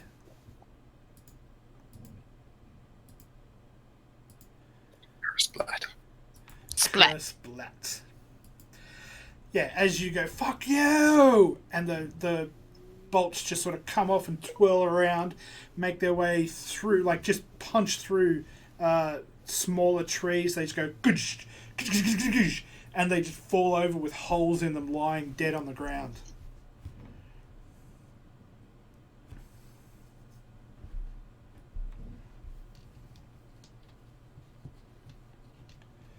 And I guess Castellan, you're up. No, sorry, Warden, you're up.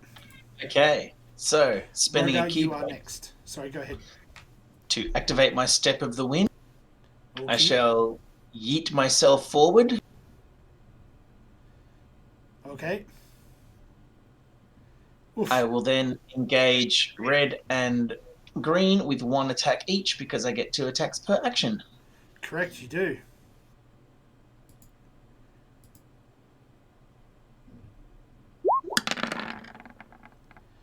Oh, Oh no! Not a 1. Oh, wait, that was. that's a 1. So I go running up at them, and I'm not paying that much attention, and so my foot goes into this hole here, and so I just stagger forward and flail. Yeah, you stagger forward and you flail it, and in fact, your next attack, like it's sort of all happening simultaneously. You actually punch the guy and land the hit, but you punch somebody that Castellan's already killed, and you're kind of like, well, what just happened? And as a result, you will follow Rogar.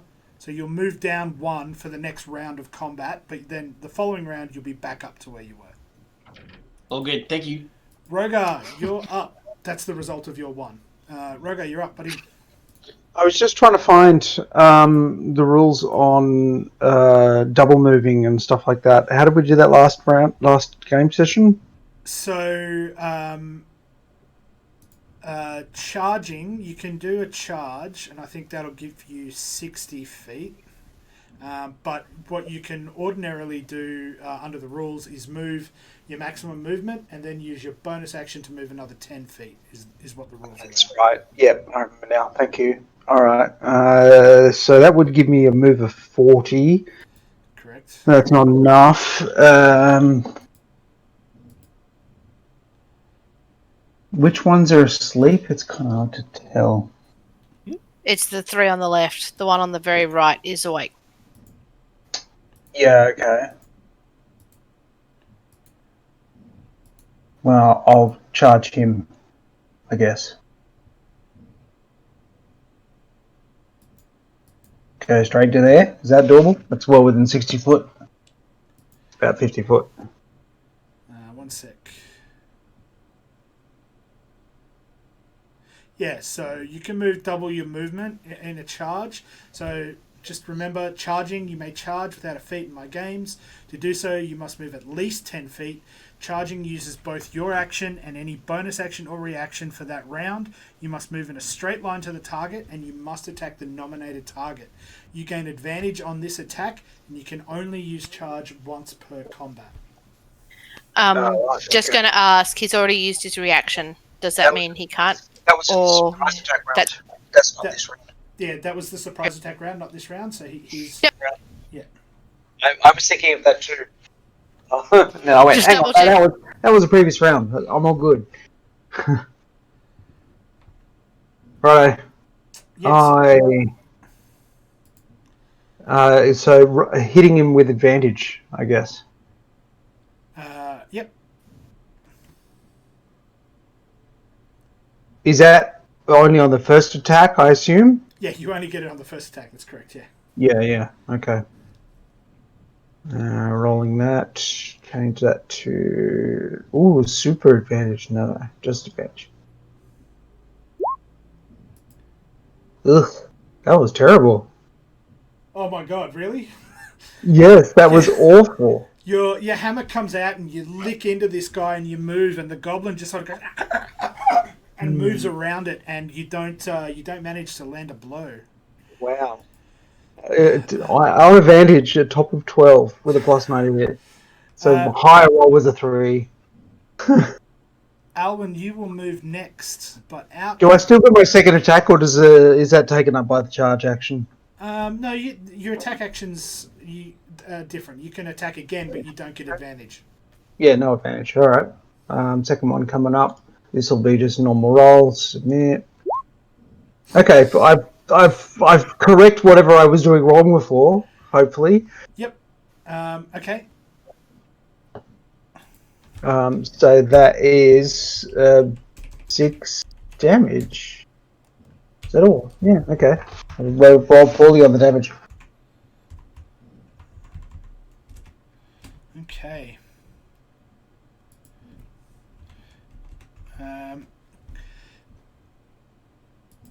Out of this hole,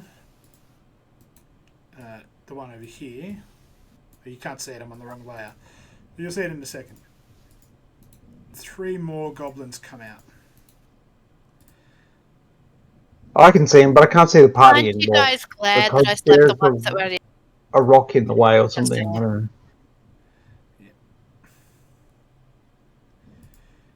Okay, so over here, out of this hole, 3 more goblins come out. One of them is carrying a stick that looks like it's had bits of old metal hammered into it, and gems and bits of glass attached to it with strings.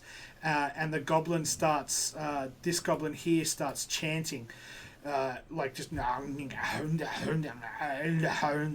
and all of the other goblins, even the ones that are asleep, start doing the same chant. These two goblins just stay exactly where they are.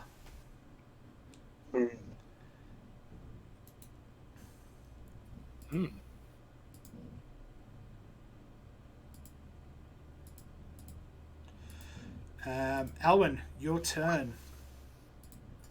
Okay.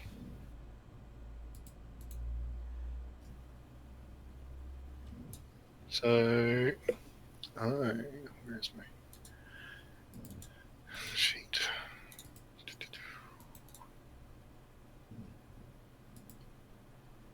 Okay, so longbow shot straight into.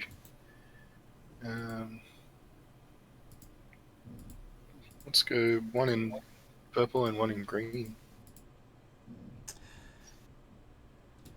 And the one with the purple shot.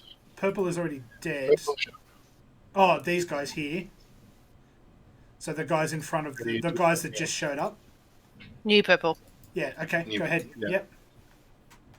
The other purple one. Well, the other one looked pink to me. So.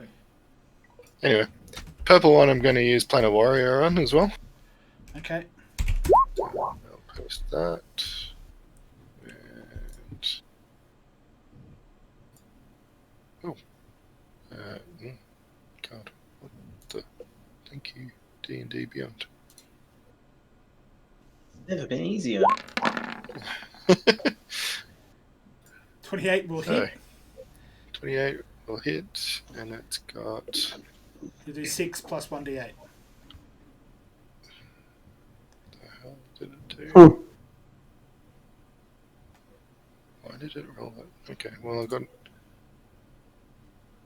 You rolled a 1 on your damage. Yeah, apparently. And then I've got an extra 1d8 for the Planet Warrior damage. So 11 points of damage.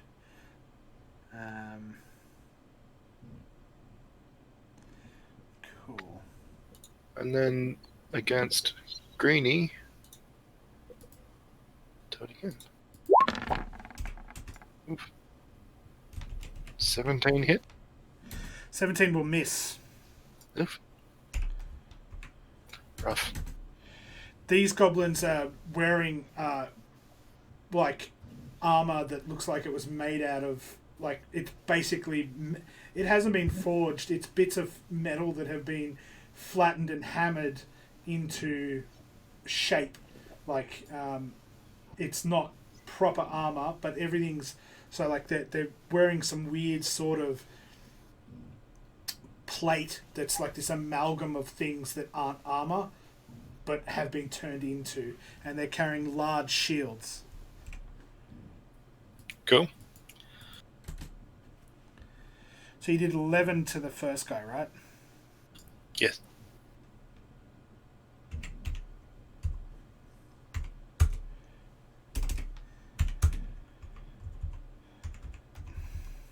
Okay.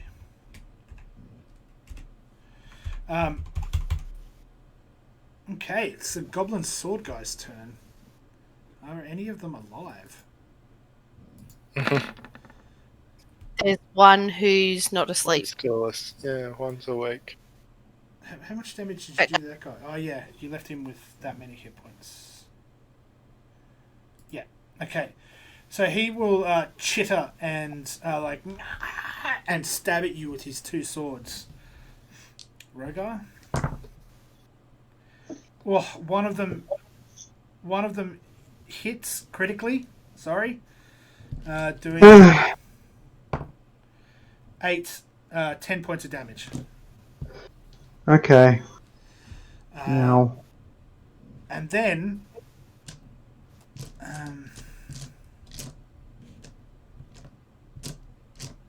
No, that's all. and And then 3 more goblins slide out of the hole nearby. Oh. Jeez, wouldn't it be great to be able to use a fireball right now?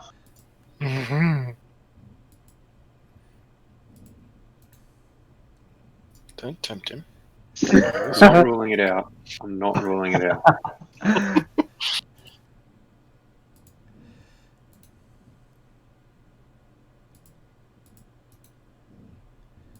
It's special magic fire that only burns goblin flesh. So the Godwood's totally safe. So the bow guys in front of Warden are going to attack Warden because he's standing right in front of them with their bows. Am I being in melee range? Does that give them disadvantage? I'm not trying to be a SWAT. Is that a thing? No, it doesn't anymore. We looked it up. Yeah, Elwyn doesn't suffer it, so... Cool. I'll take it.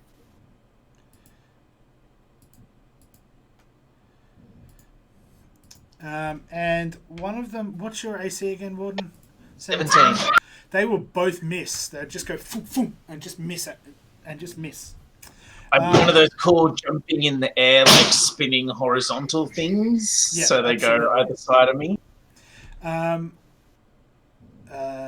It is Zar's turn, and then Castellan, you're next. One sec, sorry. Alright. I'll wait till Brian gets back. Alrighty. I am going to... Let me just check the range. 5, 10... You can use the ruler. Yep. Yeah. It won't let me use a ruler thingy at the moment. Oh, it will. Never mind. So I have a 60-foot range on, like the new eyes that appeared. Say again. The new guys that appeared, the purple guy. Yep, these guys. So I'm looking at casting. Let me find it.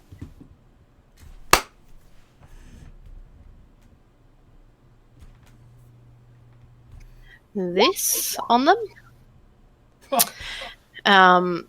So I'm going to put Cloud of Daggers on them. So basically on the purple dude, because it'll hit all 3 of them then. Basically when their turn starts, they'll take 44 slashing damage. Okay. Or if they stay there, they're also going to take... Okay. So does it have a radius? It is 5 feet on each side. So if I cast it on the purple dude, it'll get all 3 of them.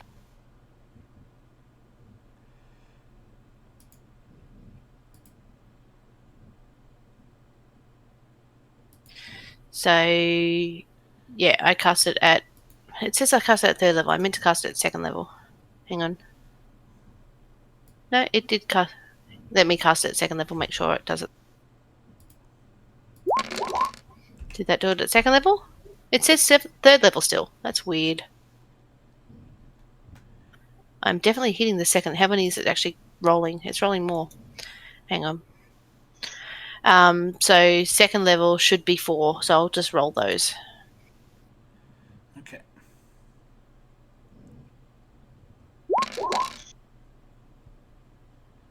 So they'll take 10 damage each when they start their next turn. Okay.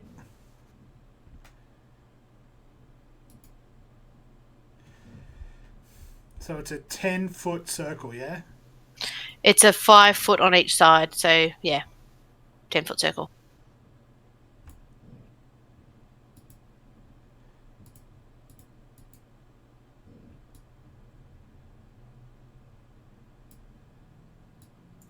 So centered on the purple dude.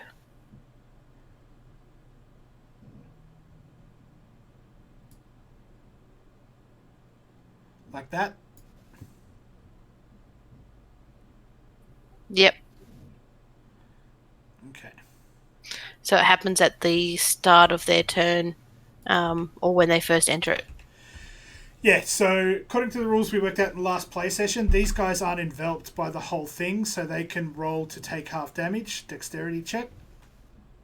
This guy's going to take the full damage today.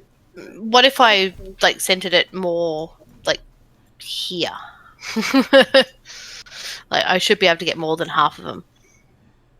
Well, you can put it there and you'll get them all. Yep, there. Yeah. Stop putting squares on the map. All right. Oh, god damn it. No. He's dead. Yeah, so getting them all is the idea. Okay. No, 2 colours. God damn it. Okay. We'll be good at this. Now the Alright. purple dude's on top of the circle, Brian. Yeah, this is crazy. What's going on? This is happening? topsy-turvy world. Alright. Castellan, you're up. All right. Well, as trepidatious as I am to step in front of Alwyn, I do that. And so I'm wondering, Brian, can I? So if I cast lightning bolt, it's 5 foot wide, right? So if shoot sort of down that line of 2 squares, can I get all 3 of those dudes with lightning bolt? So lightning bolt is 5 foot wide. Is that right? Yeah. So I'm thinking, can I fire it effectively down the and, line between 2 squares? And how long is it? Like 120 feet or something. You just post the spell into the chat.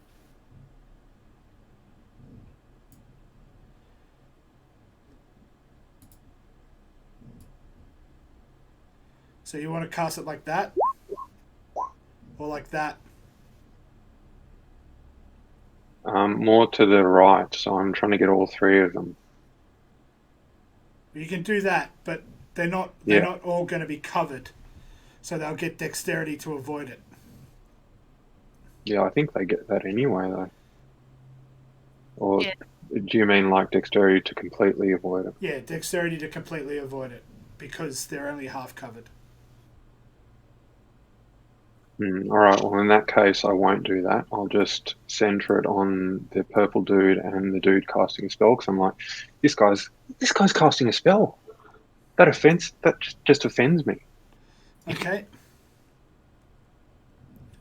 You can go ahead and roll me some damage. 86. Fuck a duck.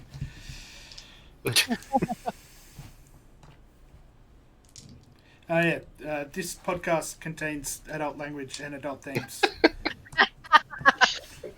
Please consider if viewing is whatever, something. I don't know.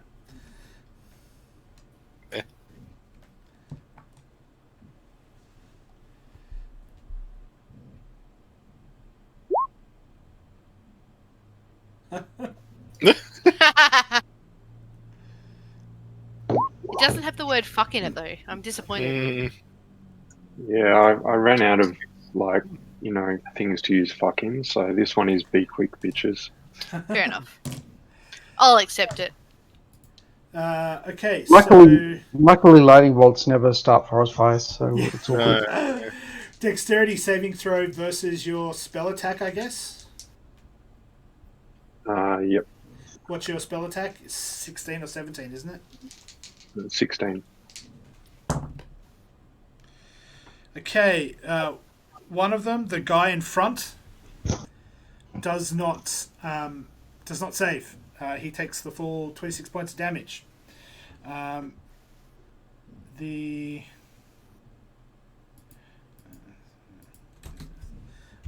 275.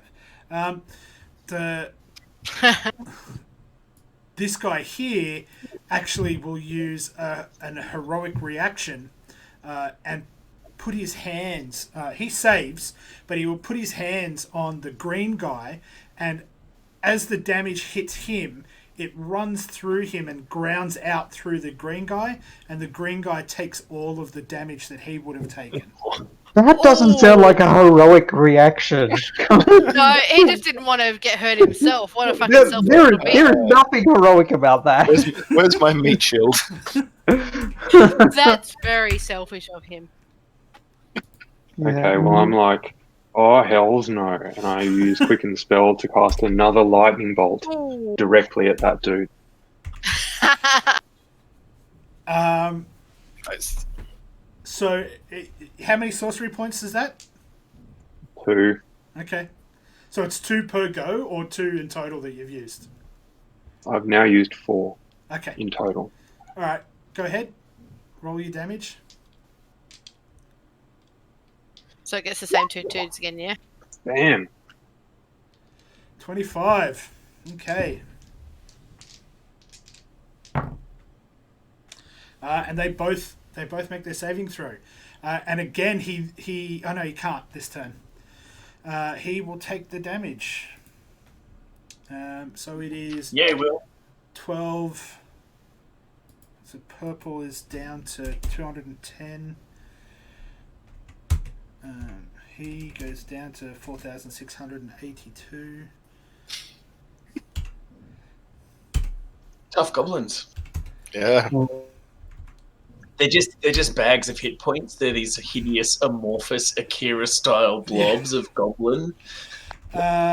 Castellan is done. Warden, you are up. My friend Rogar, you follow. I botched my attack, so Rogar gets to go, and I swap with him. Oh, that's correct. Rogar, you're next, and then Warden, you follow. Wow. Okay. Nice honesty there. Warden? Warden's talking, but no, never mind. I stopped. Okay, I go. I've got 4 melee dudes right in front of me. Okay, my bonus action, I'll turn on Shield of Faith, and then I'm going to hit the guy in front of me. Okay.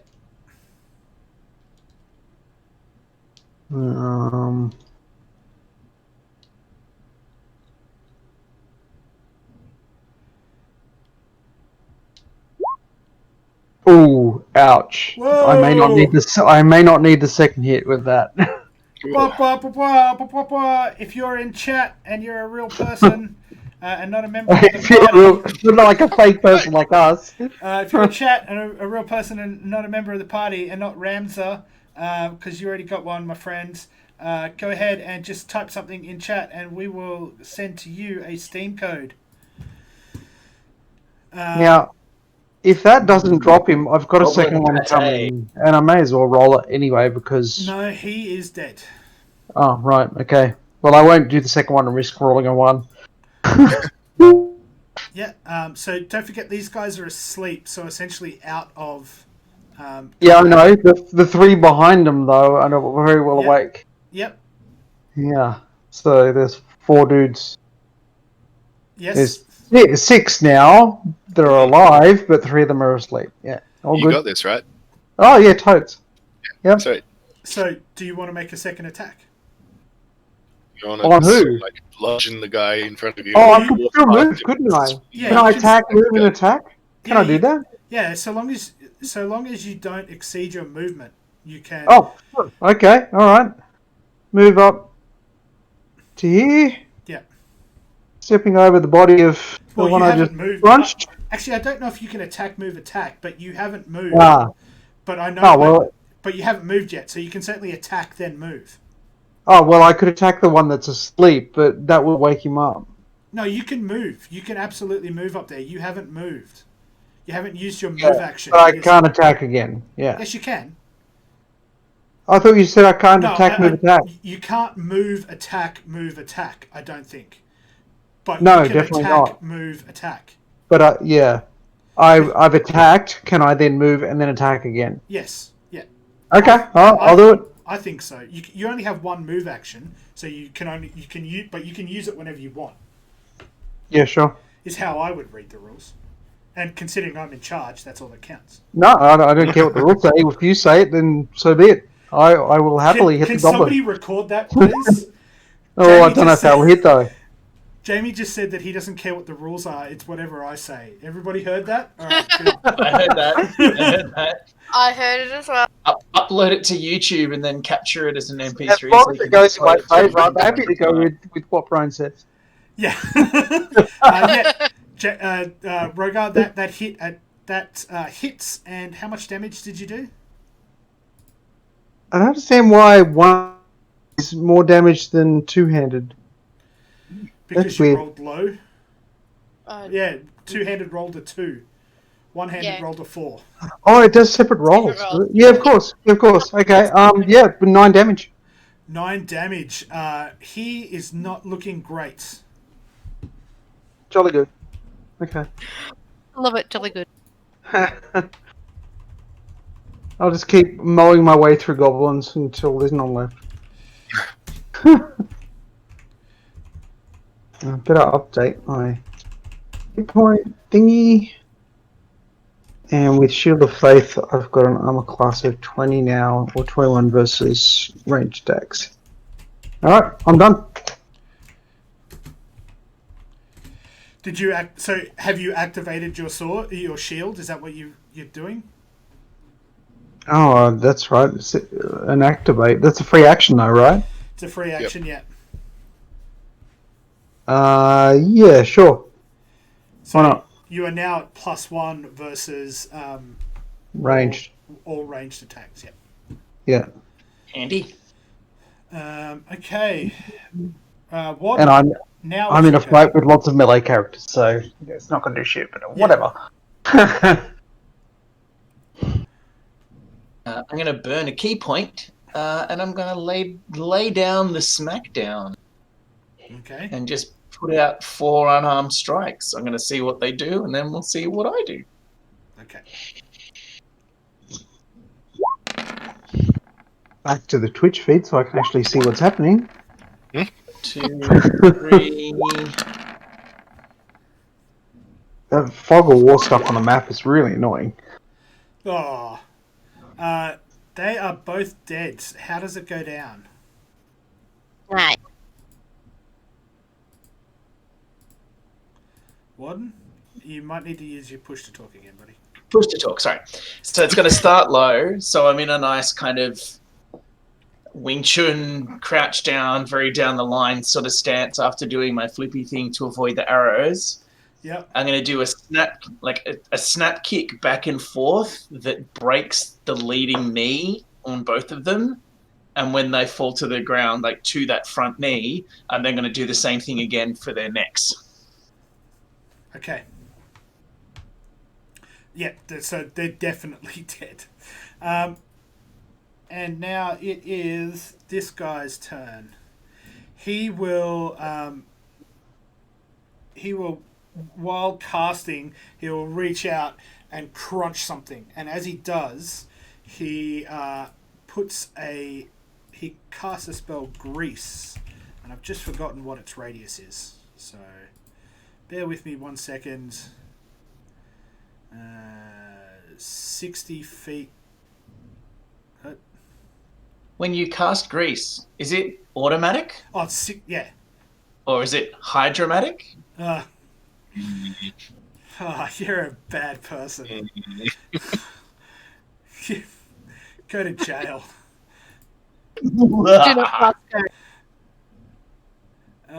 Grease can be this color. And he cast Grease in a 10-foot square here. Let's make sure he's in range. Oh, no, he's got heaps of range. Can you post the spell card for us, Brian? So we can see what it does? Maybe. I don't have that ability. Hold on. But I can do this. Because I don't have a character sheet. Why not? Jeez. Because I'm all of the characters. Yeah, so he's going to cast that down here.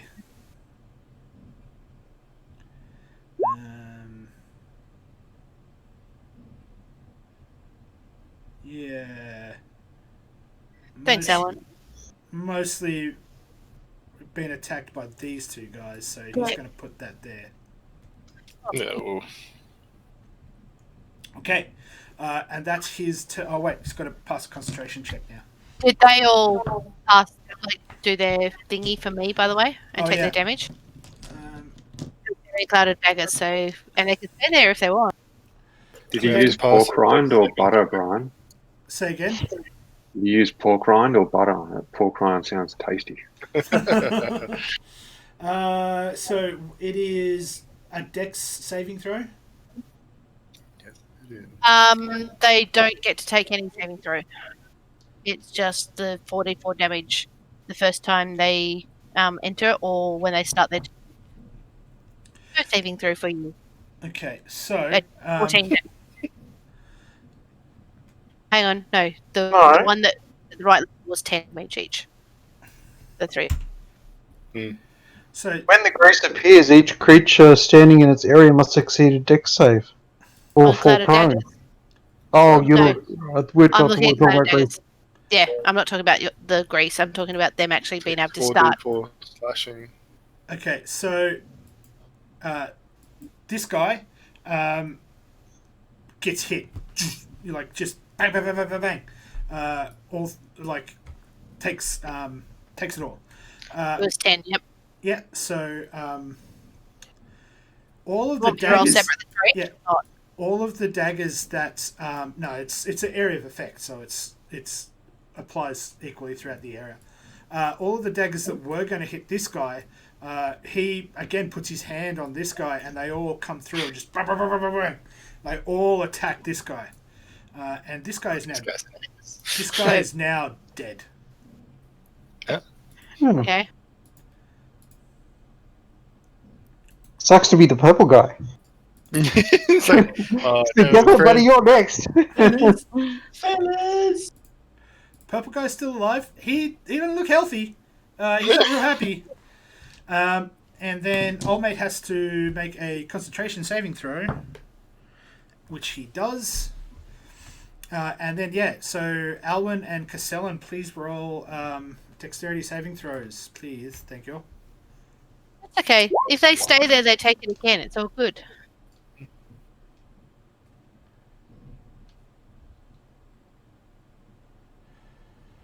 All right, 20 will save, yes.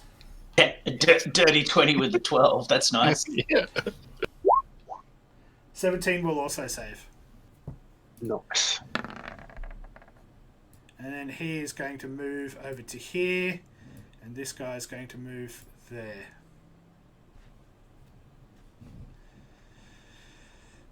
And now it is Alwyn's turn.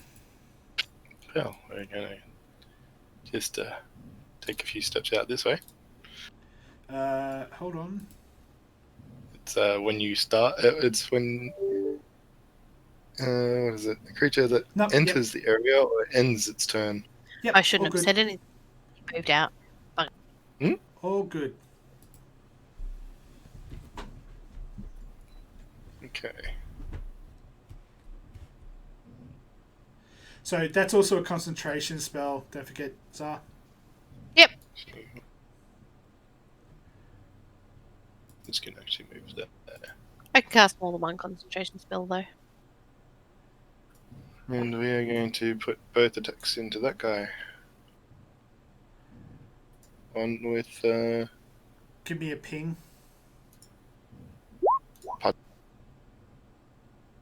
Which guy? That? Give me a ping on the guy. Okay, yep.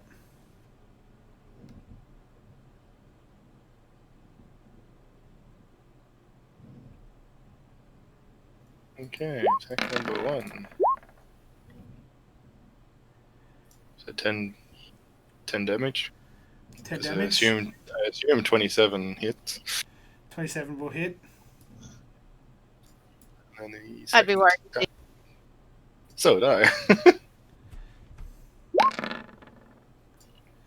That will not hit. 18.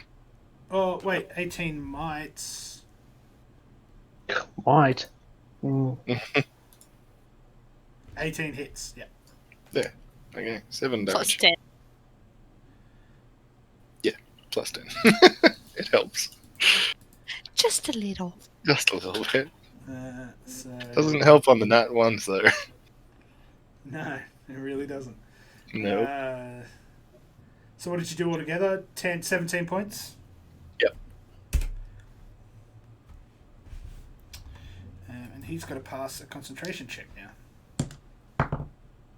Which he does. I'm down core from 4,000. That's 40. Alright. Okay. Sword goblins are going to move to attack Rogar. Mm-hmm. Layer, GM layer. This guy's going to move here. This guy's going to move there. This guy's going to move here. So they don't get flanking on you, but What a shame. they do attack. Oh, target rich environment now. One of them will hit and do 3 points of damage. Armor class is 20 right now, just so you know. Oh, no one hits. Shield of Faith. Yeah, that's alright. No one hits. Cool. One of them will hit on the second round of attacks Oh, and do 4 points of damage. okay. So they get 2 attacks, and I just did all 3 first attacks and then all 3 second attacks. I suppose, like, just copped 6 attacks and only 1 got through, thanks to Shield of Faith. Okay, so just give me a second, because I need to move these guys for the thing that happens next. Some more goblins will come out of that hole. Of course. Is there a way to plug up this hole, I wonder? Because it's not seeming great. Can we just start throwing the dead bodies down there? To discourage more from coming out? Yeah. Like a warning. It's like, this is what happens if you come out of the hole. It's not gonna get them, boys! Oh, shit. One goblin comes out. Okay. Well, I can handle. Have a look and see what I'm doing next. Okay. Yeah, right. Okay. And that is turn 3. The ground really starts to rumble, and you can see like a sort of energy crackling between Tolbin, the tree in the middle, and this goblin here. Goblin bows. There are currently none there, but Goblin? Sorry, I couldn't see still. 3 of them will come out of the hole there. Wait, what turn is it? Turn 3? No. There are no goblin bows this turn. Zah, you're up. Yeah, shit. Okay.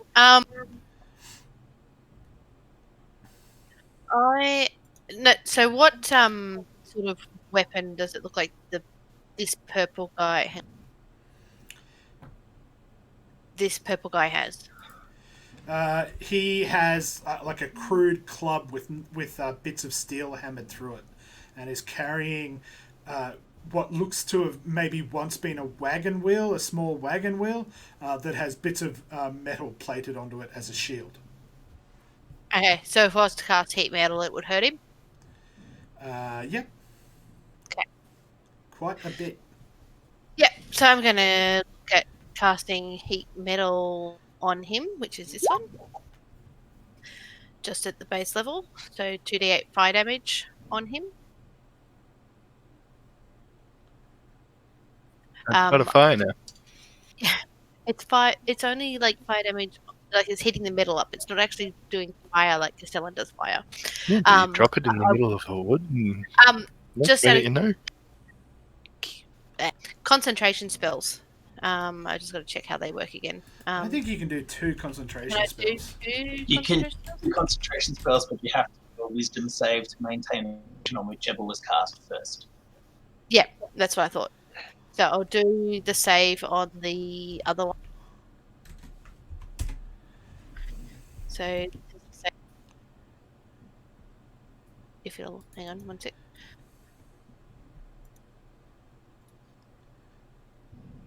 So that's the save on the other one, which is going to be probably, yeah. And then I'll cast Heat Metal on that guy. So, looking at what I'm looking at, casting another spell that requires concentration, you lose concentration on a spell if you cast another spell that requires concentration. You can't concentrate on 2 spells at once. Okay, Taking damage, whenever you take damage, when you're concentrating a spell, you must make a Constitution saving throw. Being incapacitated or killed, obviously you lose concentration.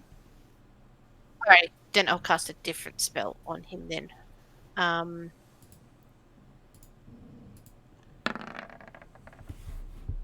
How damaged does he look? I really need to stop being the other player at the table, but why are you keeping this up? Because they've already moved out of its AoE. There's one guy still in it. This guy's still in it. Who is dead? Oh, okay. I can't see that because of the tree thing in the way. So he's dead. So never mind. I won't bother keeping it up. I will do the heat metal then on that guy. So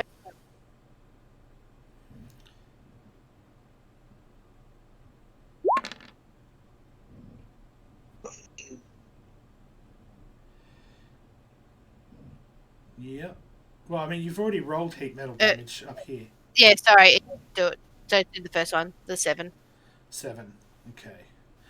Yep. So he drops his weapon and goes ow ow ow ow ow, or you assume ow ow ow ow ow in Goblin.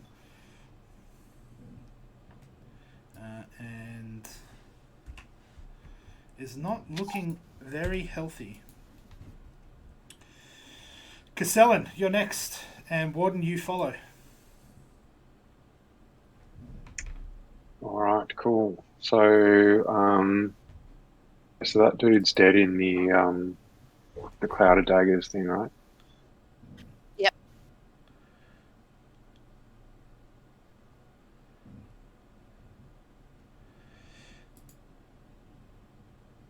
You can drop that cloud of daggers now too, Brian, if you want to take that circle away. Okay.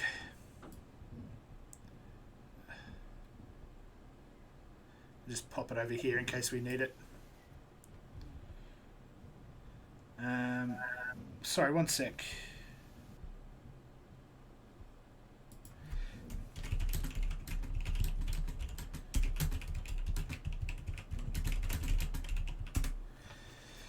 Okay, sorry, Castellan, very rude of me. What are you doing there, buddy?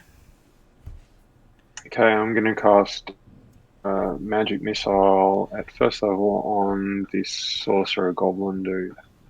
Okay, go ahead.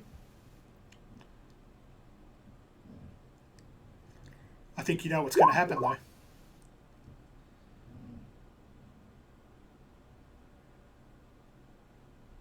You only do 3 points of damage? That can't be right.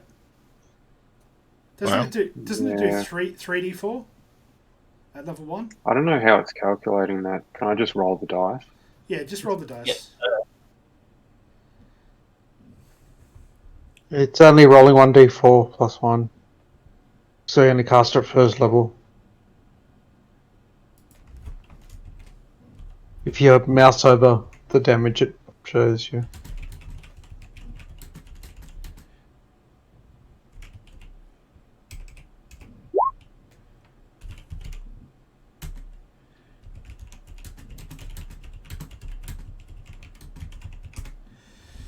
$11 points of damage. He sees the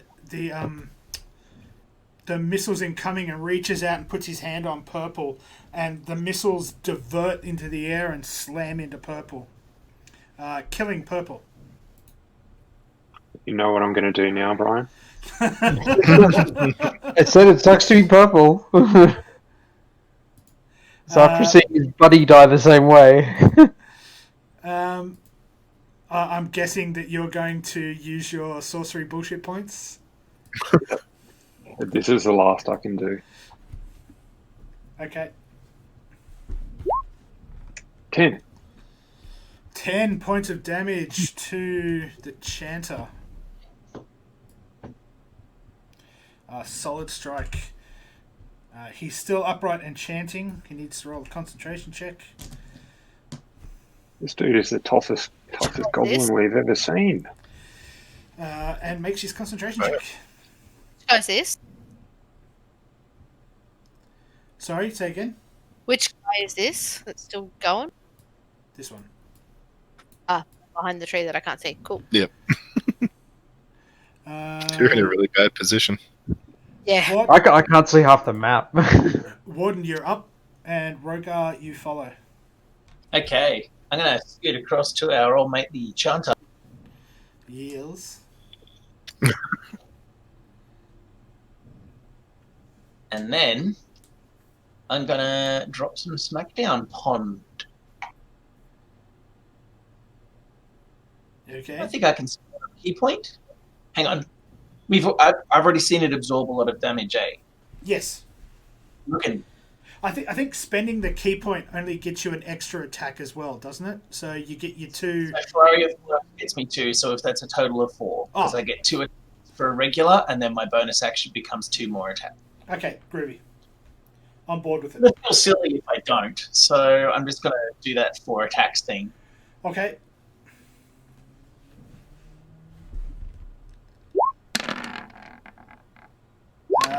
Miss. Yeesh.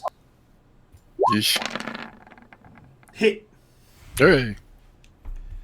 And hit, but for all. Yeah. Hit, and he must make a Constitution. One more, isn't there? That's 4. Oh no, that's 4. Never mind. I can count.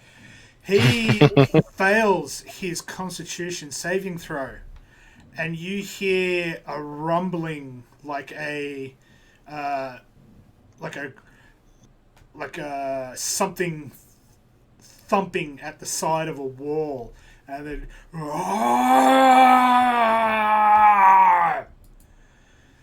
Preventing something from coming. Is that from coming from underneath us? coming from over here. A big hole. From the big hole, of course. Where else would it come from? Yeah. Chanterboy also make a dex saving throw. Say again. Chanterboy also please make a dexterity saving throw. Okay. Or be Versus 14. he will fail. I just knocked him flat. Okay, so he is now prone. And we'll say I'm not super happy about where I am right now. Rogar is rethinking some life choices. Right next to the big hole. Yeah, right next to the big hole that the wall came out of. Yeah, it's bad enough with being surrounded by goblins, but So it is Rogar's turn.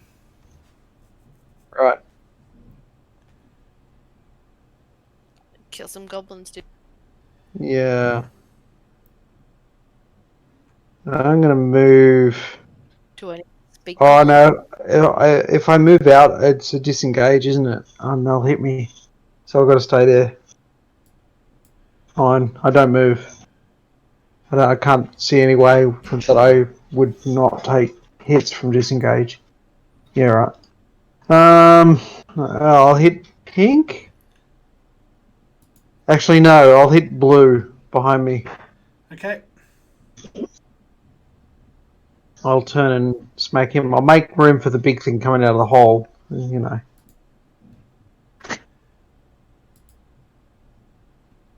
Blue hasn't been hit yet, is that right? None of the guys that are currently up have been hit yet. Oh. Okay. I thought I hit one of them last round. Okay. You did, and you killed him. Oh. There's too many goblins. Okay. No, I won't use any smites. It sounds like I might need it soon. Click on that. First attack on blue. Okay. 9 damage. Hit 24 to hit. And then I assume that's not enough to kill him, so second attack goes straight on him as well. 11 probably miss.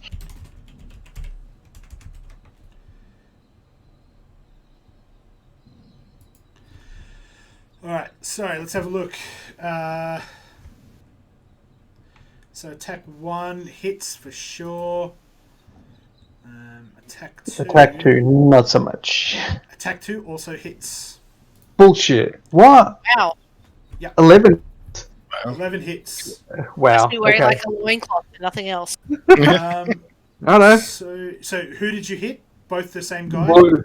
Yeah, blue. I just wailed on him. Yeah, blue is definitely dead. Oh, yeah, I crunched him. Yeah. Now throw him down the hole. He's not having a good day. What, to distract whatever just roared? Yeah. Yeah. Oh, okay.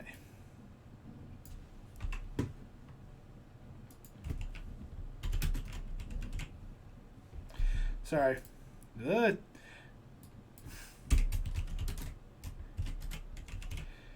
Okay. Who is next on my list? It is the Chanter, who will try and get up and make a concentration saving throw. He will fail to do both. And is going to lie prone for this round. Alwyn, you'll go. How you phrase that, like it's his choice. Yeah. Like here, I'm fine. I choose to lie here for another round. Yeah. Sorry, just give me a I'm second. tired. I can't see. Okay, right. So sleep, sleep, sleep. Attacking. And we've got this guy up here.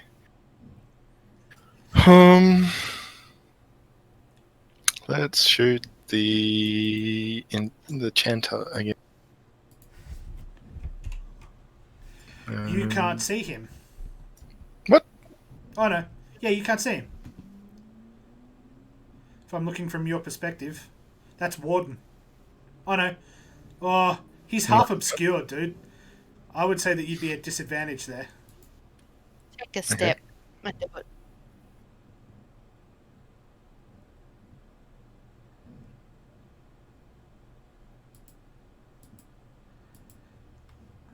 That's 30. 35? Sorry, I'm just moving around to see No, the lights. you don't get to do that. What? You What? don't get to do that. You have your movement. You need to choose where you're moving to. Kind of what I'm trying to achieve. Yeah, but your character doesn't get to move to a spot and then go, oh, I can't see it. So you only have 30 feet of movement to move. And you move to there. That's 15, 20, 25. That's 20 feet. Yeah, but that's not how you moved. We wouldn't have that fog of war stuff if we were playing at a real table. Yeah, but I would also have a sight line to see whether or not you could see things. But he would be able to make a choice on where he goes if we were playing on a board on a real table. Yeah. So you've got another 10 feet of movement. That fog of war stuff's horrible. It's great. I love it.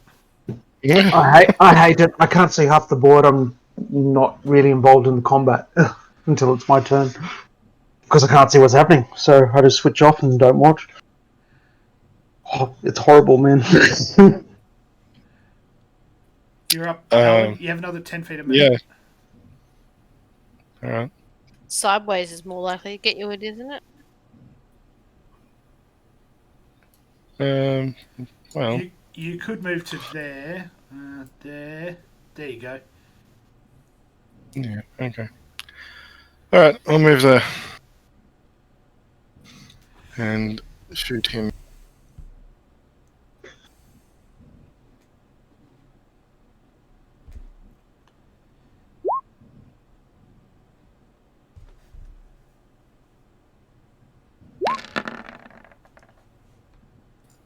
And there's 10 damage. 10 damage.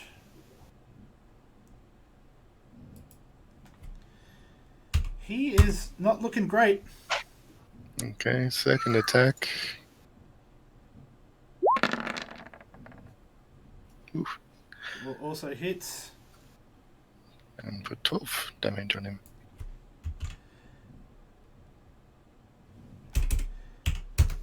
Yeah, he's now down on the ground, pierced by multiple arrows, looking very bloody. Cool. Sword goblins looking all decidedly nervous now.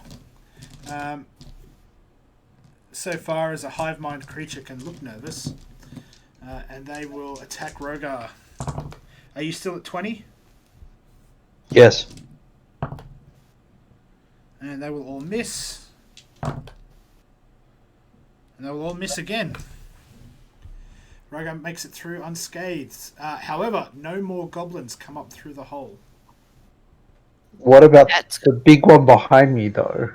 Nothing has happened. The line of power that was arcing between Tolban and the Chanter is now arcing over to here. All right. Okay. I'll take it. Big Nasty is not coming out of hole and eating me this round, so that's good. yeah. Goblin bows won't spawn. Zar, you're up. Alrighty. I'm going to move up to here. Just so I'm closer to shit in case I need to hit it with my weapon. And then let's cast some. What can I see? So Chanter guy, is he dead? He's not dead, but he is very bloody and on the ground. So I can see him from where I am, so I'm going to cast at him, and I'm going to cast just Vicious Mockery on him. Okay.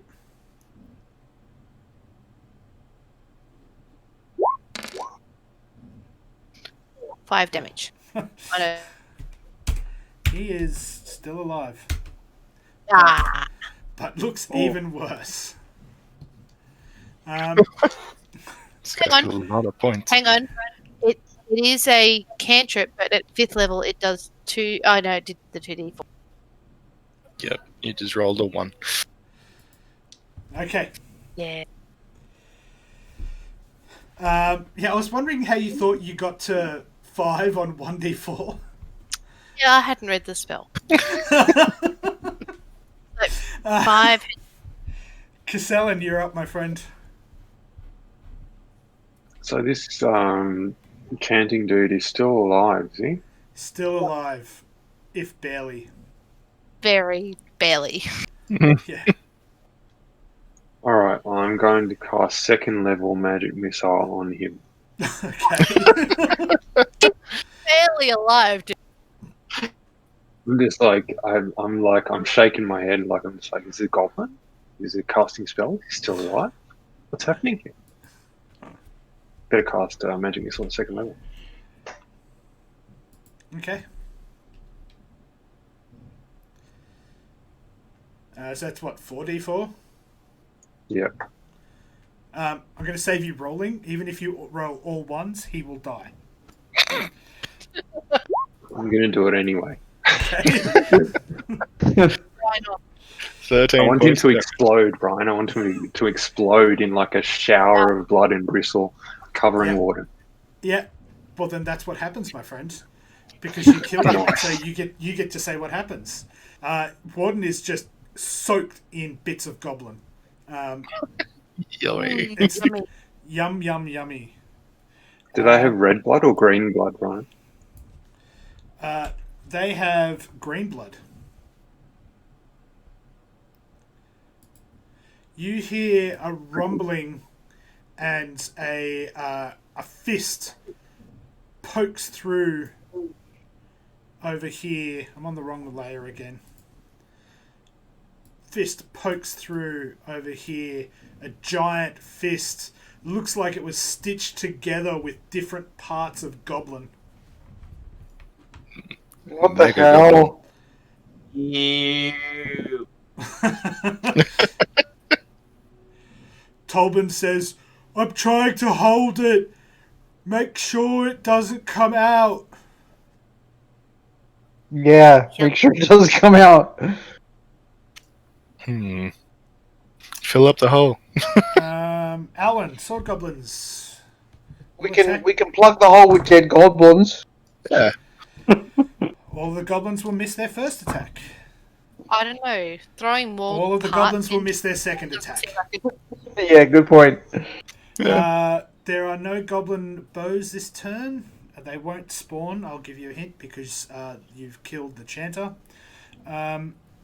Zar, you're up. Shit, me again. Okay. Castellan, you're to follow. What do we got alive? 5, 10. I'm gonna jump up into here and attack the guy just with my. Yeah, with your fancy sword. Fancy sword, yeah. So I don't know whether it's working properly or not when I roll it because it does like lots of rolls.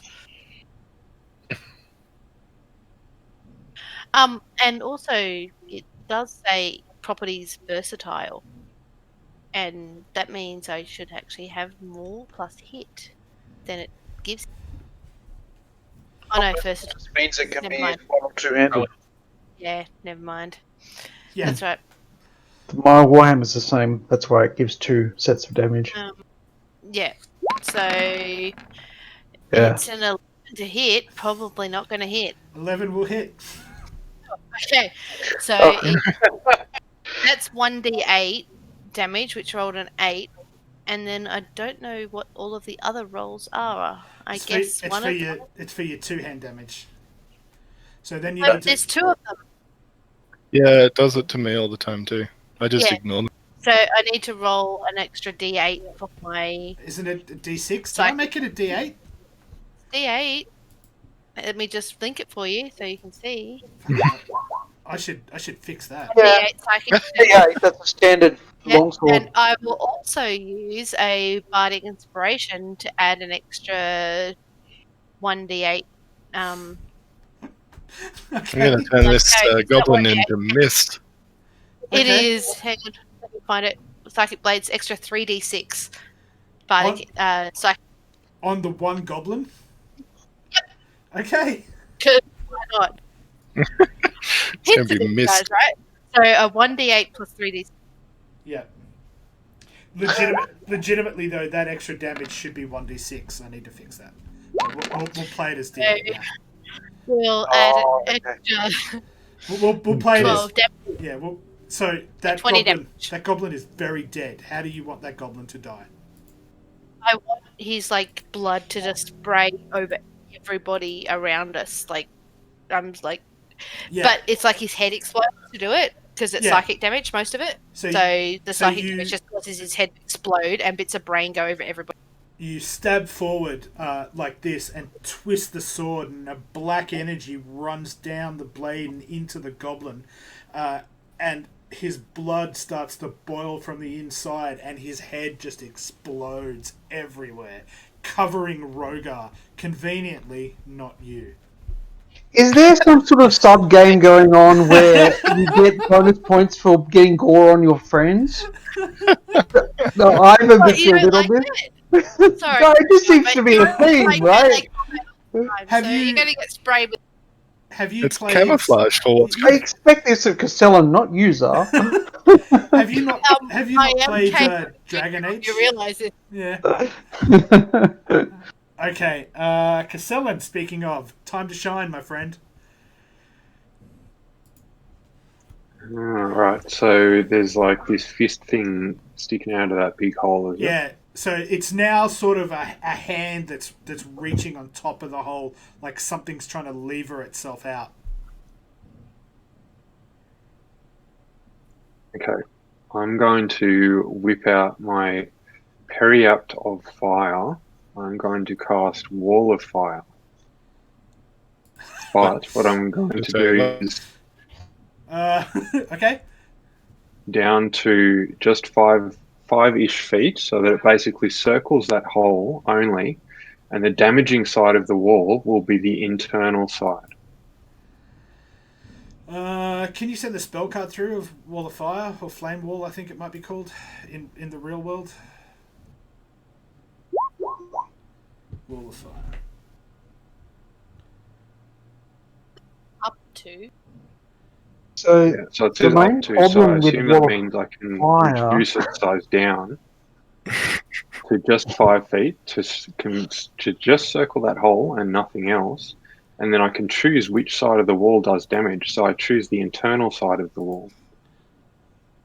Yep, I agree. I can go. Okay.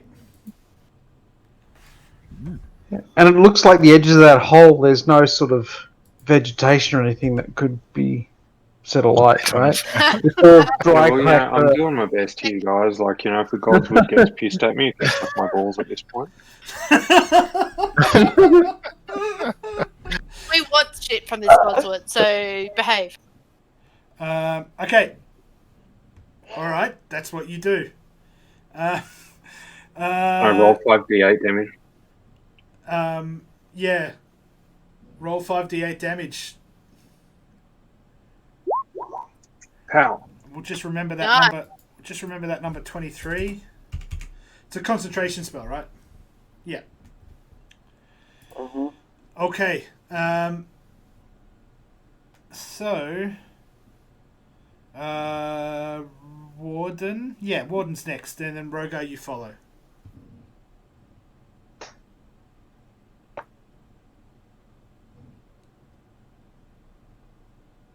I might just do a Warden's little bit of movement. good when stuff is there, but it's not so great when it isn't yet. Hang on, I can run across and go for purple and green.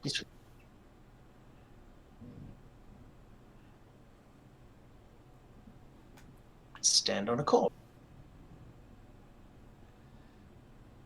Can you get around for flanky goodness? Yeah. If I get around flanky goodness, my visibility on the rest of the battle space is rubbish. So, and I think I'm going to have to not bind my chat to talk to control because there's problems with that.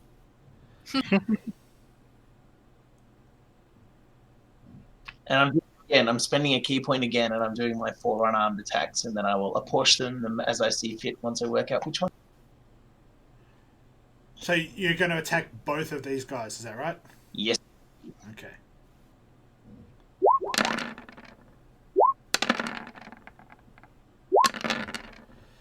Hit.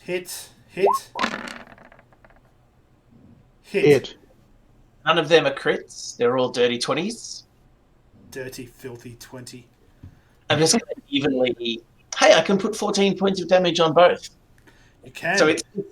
And they will both die. Because they're concentrating on Rogar so much. I'm in front of them, and it's like a wooden dummy drill. Yeah. Where I'm just like boom boom left, boom boom right, and drop them. Yeah. Okay, cool.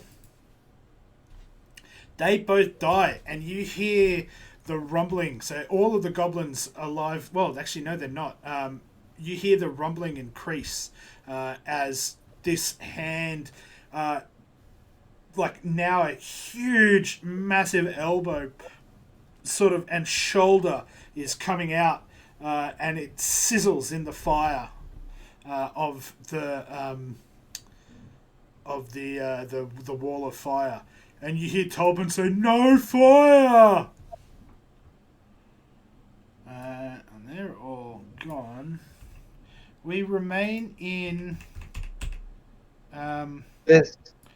Okay. Yeah, we Right. remain in initiative. Rogar, it is your turn. What do you want to do? Well, there's 3 still alive. They're Yeah, just it's still snoozing. They're definitely sleeping still. They sleep. Those 3 are asleep. I purposely didn't hit them because I didn't want to wake them up. I had enough to do with. What does the snail symbol mean on the enchanter? That he was prone, but he is now. Oh, that's what that means. Okay. He is now deserving of a skull symbol. If you I have see. options, you could kill a couple of these guys with the coup de grace. Yeah. I guess I move to here, and I'm going to do coup de grace, 2 attacks on 2 goblins. Do I roll the hit? What? I don't know how coup de grace works in 5. No, neither do I actually. A 5e guide, dispatching a helpless opponent.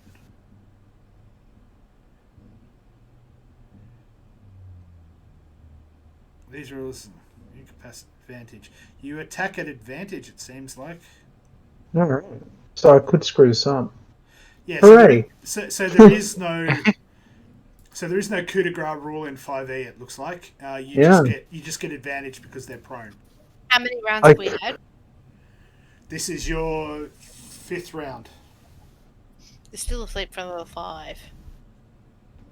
Yeah, well, I'll try and hit the first one, and then I'll try and hit the second one. Okay. Do you do like extra damage to them because they were asleep? No, apparently not. That's advantage. It's just an advantage to hit. So I might actually do, 21 to hit, 9 damage on.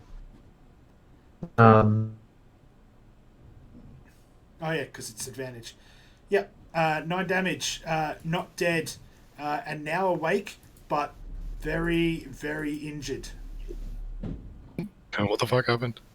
Yeah. Okay. So no. Now that he's awake, there's. Oh no, he's still prone. He hasn't had an action to stand up yet, so he's still got advantage. Yep. Second hit. 26 to hit him. Another 12. On the same guy or a different guy? Yeah, same guy. That goblin is dead. Yeah. Dead. He wakes up after the first hit, and his his eyes look open and look up at me, and I just put a hammer straight through his skull. The force of your hammer coming down creates like a smashed pumpkin sort of thing. And, lovely. And because of the way that you bring the hammer down, it sprays all the way in front of you like a spray analogy apt thing, and just covers Warden again in more. Warden. Love it. I'm not purposeful. And in more of it. Warden's like, why do I keep getting covered in shit? Yeah. And Alwyn, your turn. Okay. Are we able to target the elbow and the paw and like the hand? You can certainly try. Oh, we can? Okay. Well, I'd have to hit through a wall of fire. I'm not going to do that. Yeah, this is true. It's behind a wall of fire, isn't it? So you can't really see a target. Yeah. Won't make much of a difference to some of us. What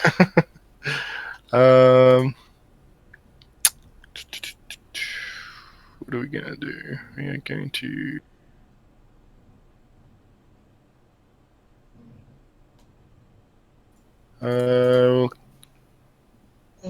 shoot that one. Sorry, ping it again for me. Next goblin in line, basically. Cool. Yes, Planar Warrior, 1d8 extra. Some bullshit. Can't believe you get to use that every attack. 15 points of damage, but We'll kill that guy. 100% dead. it's just the arrow goes through his head and explodes and covers Warden in more green slime. Even any logic to it, it just explodes. Water's just like dripping at this point, going, what the fuck is going on? You guys have played Dragon Age, right? Yes. And my second attack will go into that guy. Okay. And once again, colourful Warden in. No. Hey, look, it's that time That's again. a nat 1. So that is a nat 1, my friends. Who is standing in front of you? Everybody Let's roll the dice. We haven't had that. Let's roll the Yep. dice to see which one of his friends Alwyn hits, because apart from I'm Castellan, behind Alwyn at this point. yeah, you are behind Alwyn. I will give Where you that. is Alwyn? Oh. Where is he? I can't see him actually on my thing. He's here. Okay. So, And who's he shooting at? It's usually Control me that L. cops the arrow, so I just want to point that out. So it's got to be Rogar, Zar, or Warden, really, It if you're really- shooting in that direction. It really does have to be one of you guys. Can I get you to roll me another attack roll, please? Another attack roll. Yep, just a So straight just attack roll roll. 20. He's totally going for me, right?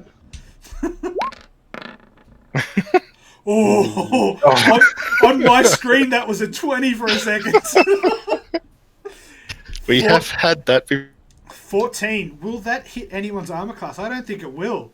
14, no, doesn't hit mine. So what happens is, you haven't been in a forest for a while, so you take aim and go like that, and your arrow bounces off the side of a tree and is going straight for Warden's head, and then Warden goes and catches it and looks at you like, the fuck, man? Without using any of your bonus actions or key points, Warden. You get that one. Seem That's to a have had freebie. some grease on an We arrow. still Sorry haven't about that. added him to the charter, right? Yeah, well, you know. Okay, so you didn't hit that guy at all, so he's asleep. Yeah, else. Okay, it is Zar's turn at top of the round. Okay. So we've got this thing coming out of the Yeah. Dewbacker. So what I'm there going to is do... there is now a very defined sort of arcing energy between Tolbin and this guy. Tolbin and the Hole. So I'm going to display this. Tolbin and the Hole, a story for all ages. So I'm going to put my this curse thing. So in terms of the saving throw, with my curse, can I make it so that it's cursed in attacking or not? Choose one ability score. No, you have to choose an ability score. So you could choose strength would be a pretty good guess, or dexterity. But that would affect its chance to hit whatever it tries to hit. Correct. Isn't that what you wanted to do? Curse its ability to attack? Yeah, well, I'm just trying to think whether I want to do that or whether I want to do extra 1d8 to it. Well, if you do strength and it's a strength attacker, which is probably likely, it's also going to reduce its damage if it does hit. Yeah, it could be a dex attacker though. We don't know. Yeah, it could be. Cobbled together giant goblin. What do we think the odds of it being a dex attacker are? Yeah, odds on, I reckon it's probably strength, but we don't know for sure. Yeah, I think I'm going to cast that based on, but it does say just, yeah, see, it says choose one ability score, while cursed, it has advantage on ability checks with saving throws made by that. It doesn't say that it can be just all things with, so that's up to Brian, really. So while cursed, the target has disadvantage on ability checks and saving throws made with that ability score. That doesn't mean attacks. But it does also say that the DM has final say on shit. So Oh yeah. So I can choose and say to Brian, this is the curse that I intend it to be. So my curse is that I intend it to have a negative effect on its chance to hit against all of my party members. No, that's really powerful. I would say that you can choose a party member, and other than yourself, so include somebody else in the disadvantage of the curse. So you Somebody can else say plus myself. Yeah, somebody else plus you. So Rogar plus me. You could do that, yes. So Rogar plus me, disadvantage to hit. Correct. Do that. Yay. So you've got to touch the creature. Through the wall of fire. Through the wall of fire. Okay. Range touch, yeah. You'll be fine until you put your hand through it. That is true. The wall of fire, what type of saving throw is that I have to pass? I don't Dexterity. think yeah, it's a dexterity saving throw. Or you Take half damage. half. Or you take 23. Sure. I'll go do that. So 11 or Half 23. of 20. Half of 20. Hang on. Where am I?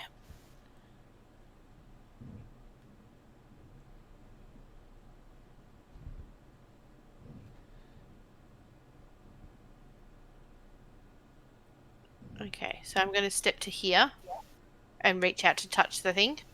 Okay. And so I have to take a dex saving throw, yeah? Dex saving throw versus 17. 16. Is it 16 or 17? 16. 16. No. Ooh. Alright, I'll take it, but that's okay. You take 23. 3 points of damage, is it? 23. You add 5 to 23. that save. This still doesn't make it though. Add 5, that still doesn't make it, but that's okay. So how much am I taking? 23 points. 23. 23? What the 20. fuck? What did I tell you this? Ow! In everyone's Okay. defense, it was very clear. Kind of. Yeah. Oh. Has my internet fucking gone down? No? I can see everyone? Great. No, Sorry you're for good, the Brian. swearing. We would not be hearing you if it had gone down. Yeah, sorry for the swearing stream, but my internet is just ridiculous. And then I'll move back as well after I've cast the... Okay, yeah. Okay, so he gets a wisdom saving throw at advantage against that. Brian, I reckon anyone watching swearing, they've probably left a long time ago. Well, you did warn them, what's Brian. your spell? What's your spell thing?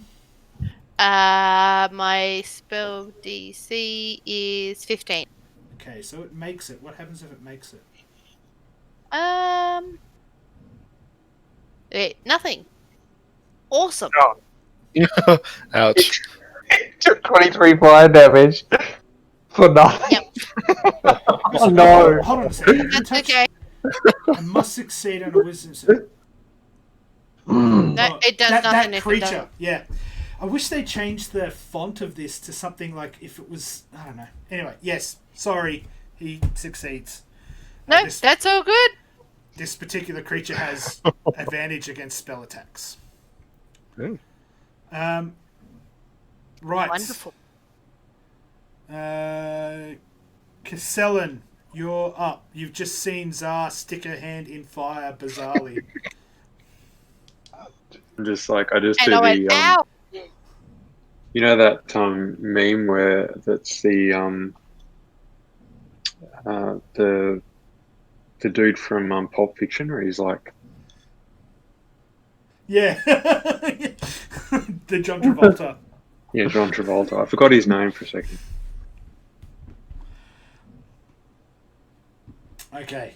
All right, so this dude. So how much of this big thing can we see, Brian? Just like an arm still. So yeah, it's pulled out its shoulder and its arm, and the edge of its elbow is sort of getting sizzled, and it's sort of levering itself up. So Tolban's like, kill the goblins. There's only one left. There's So one the left. ones are actually still alive. One. Sleepy guy. There's one still asleep. Just one. The sleepy one. I did.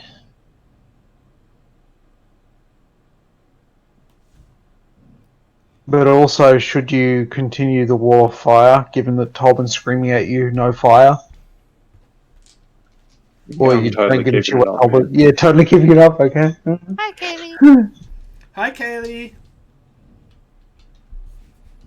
So there's a sleeping goblin Hi, and there's Taylor. one live goblin. Is that right? Yeah. Hi. Hello, sweetie. Hello, sweetie.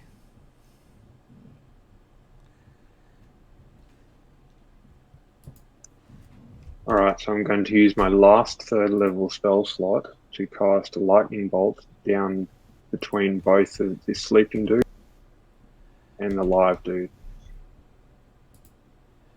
So that dude is No, dead. there's only that's dead.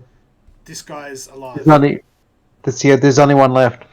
Oh, so sorry, which dude's alive? This guy. And Yeah. which is the sleeping one? That guy. That guy. The sleeping guy and the alive guy are both the same guy. Okay. There's only one left thing, All the one ones thing with, left all alive. the ones with skulls and crossbones on them are dead. They're dead, Jim. Was it dead, Dave? Yeah. They're all Dead, dead. Dave. Dave, everybody's They're all dead, dead, Dave. What about the captain? He's dead, Dave. They're all dead. They're all dead. I think it's still one of the best bits in comedy ever. Okay, I'm going to You need to cast. splice that in on the replay. Yeah. I'll use my last 3rd level spell slot to cast Magic Missile at 3rd level on that one dude. Okay. That dude is so dead. He's sleeping. Yeah. And you're casting- It doesn't. You've got advantage on the attack. Not Yeah. that matters. Well, with I don't magic even have spell. to roll the hit though. I automatically hit him anyway. Yeah. Yeah, He has some exactly. weird That's shit. what I meant. Yeah. So at 3rd level, that's 5d4. Yeah. 5d4 plus 5. Yeah. You don't need to roll because you will kill him with minimum damage. But please roll. You know I'm anyway. going to anyway. Yeesh. Damn. Oosh! Almost double his hit points. Yup. Insta death. Okay. So the goblin dies, and you hear sort of gurgling And in this noise. case, yeah, it's more like a sort of like not even explosion. He's literally turned into like a green mist.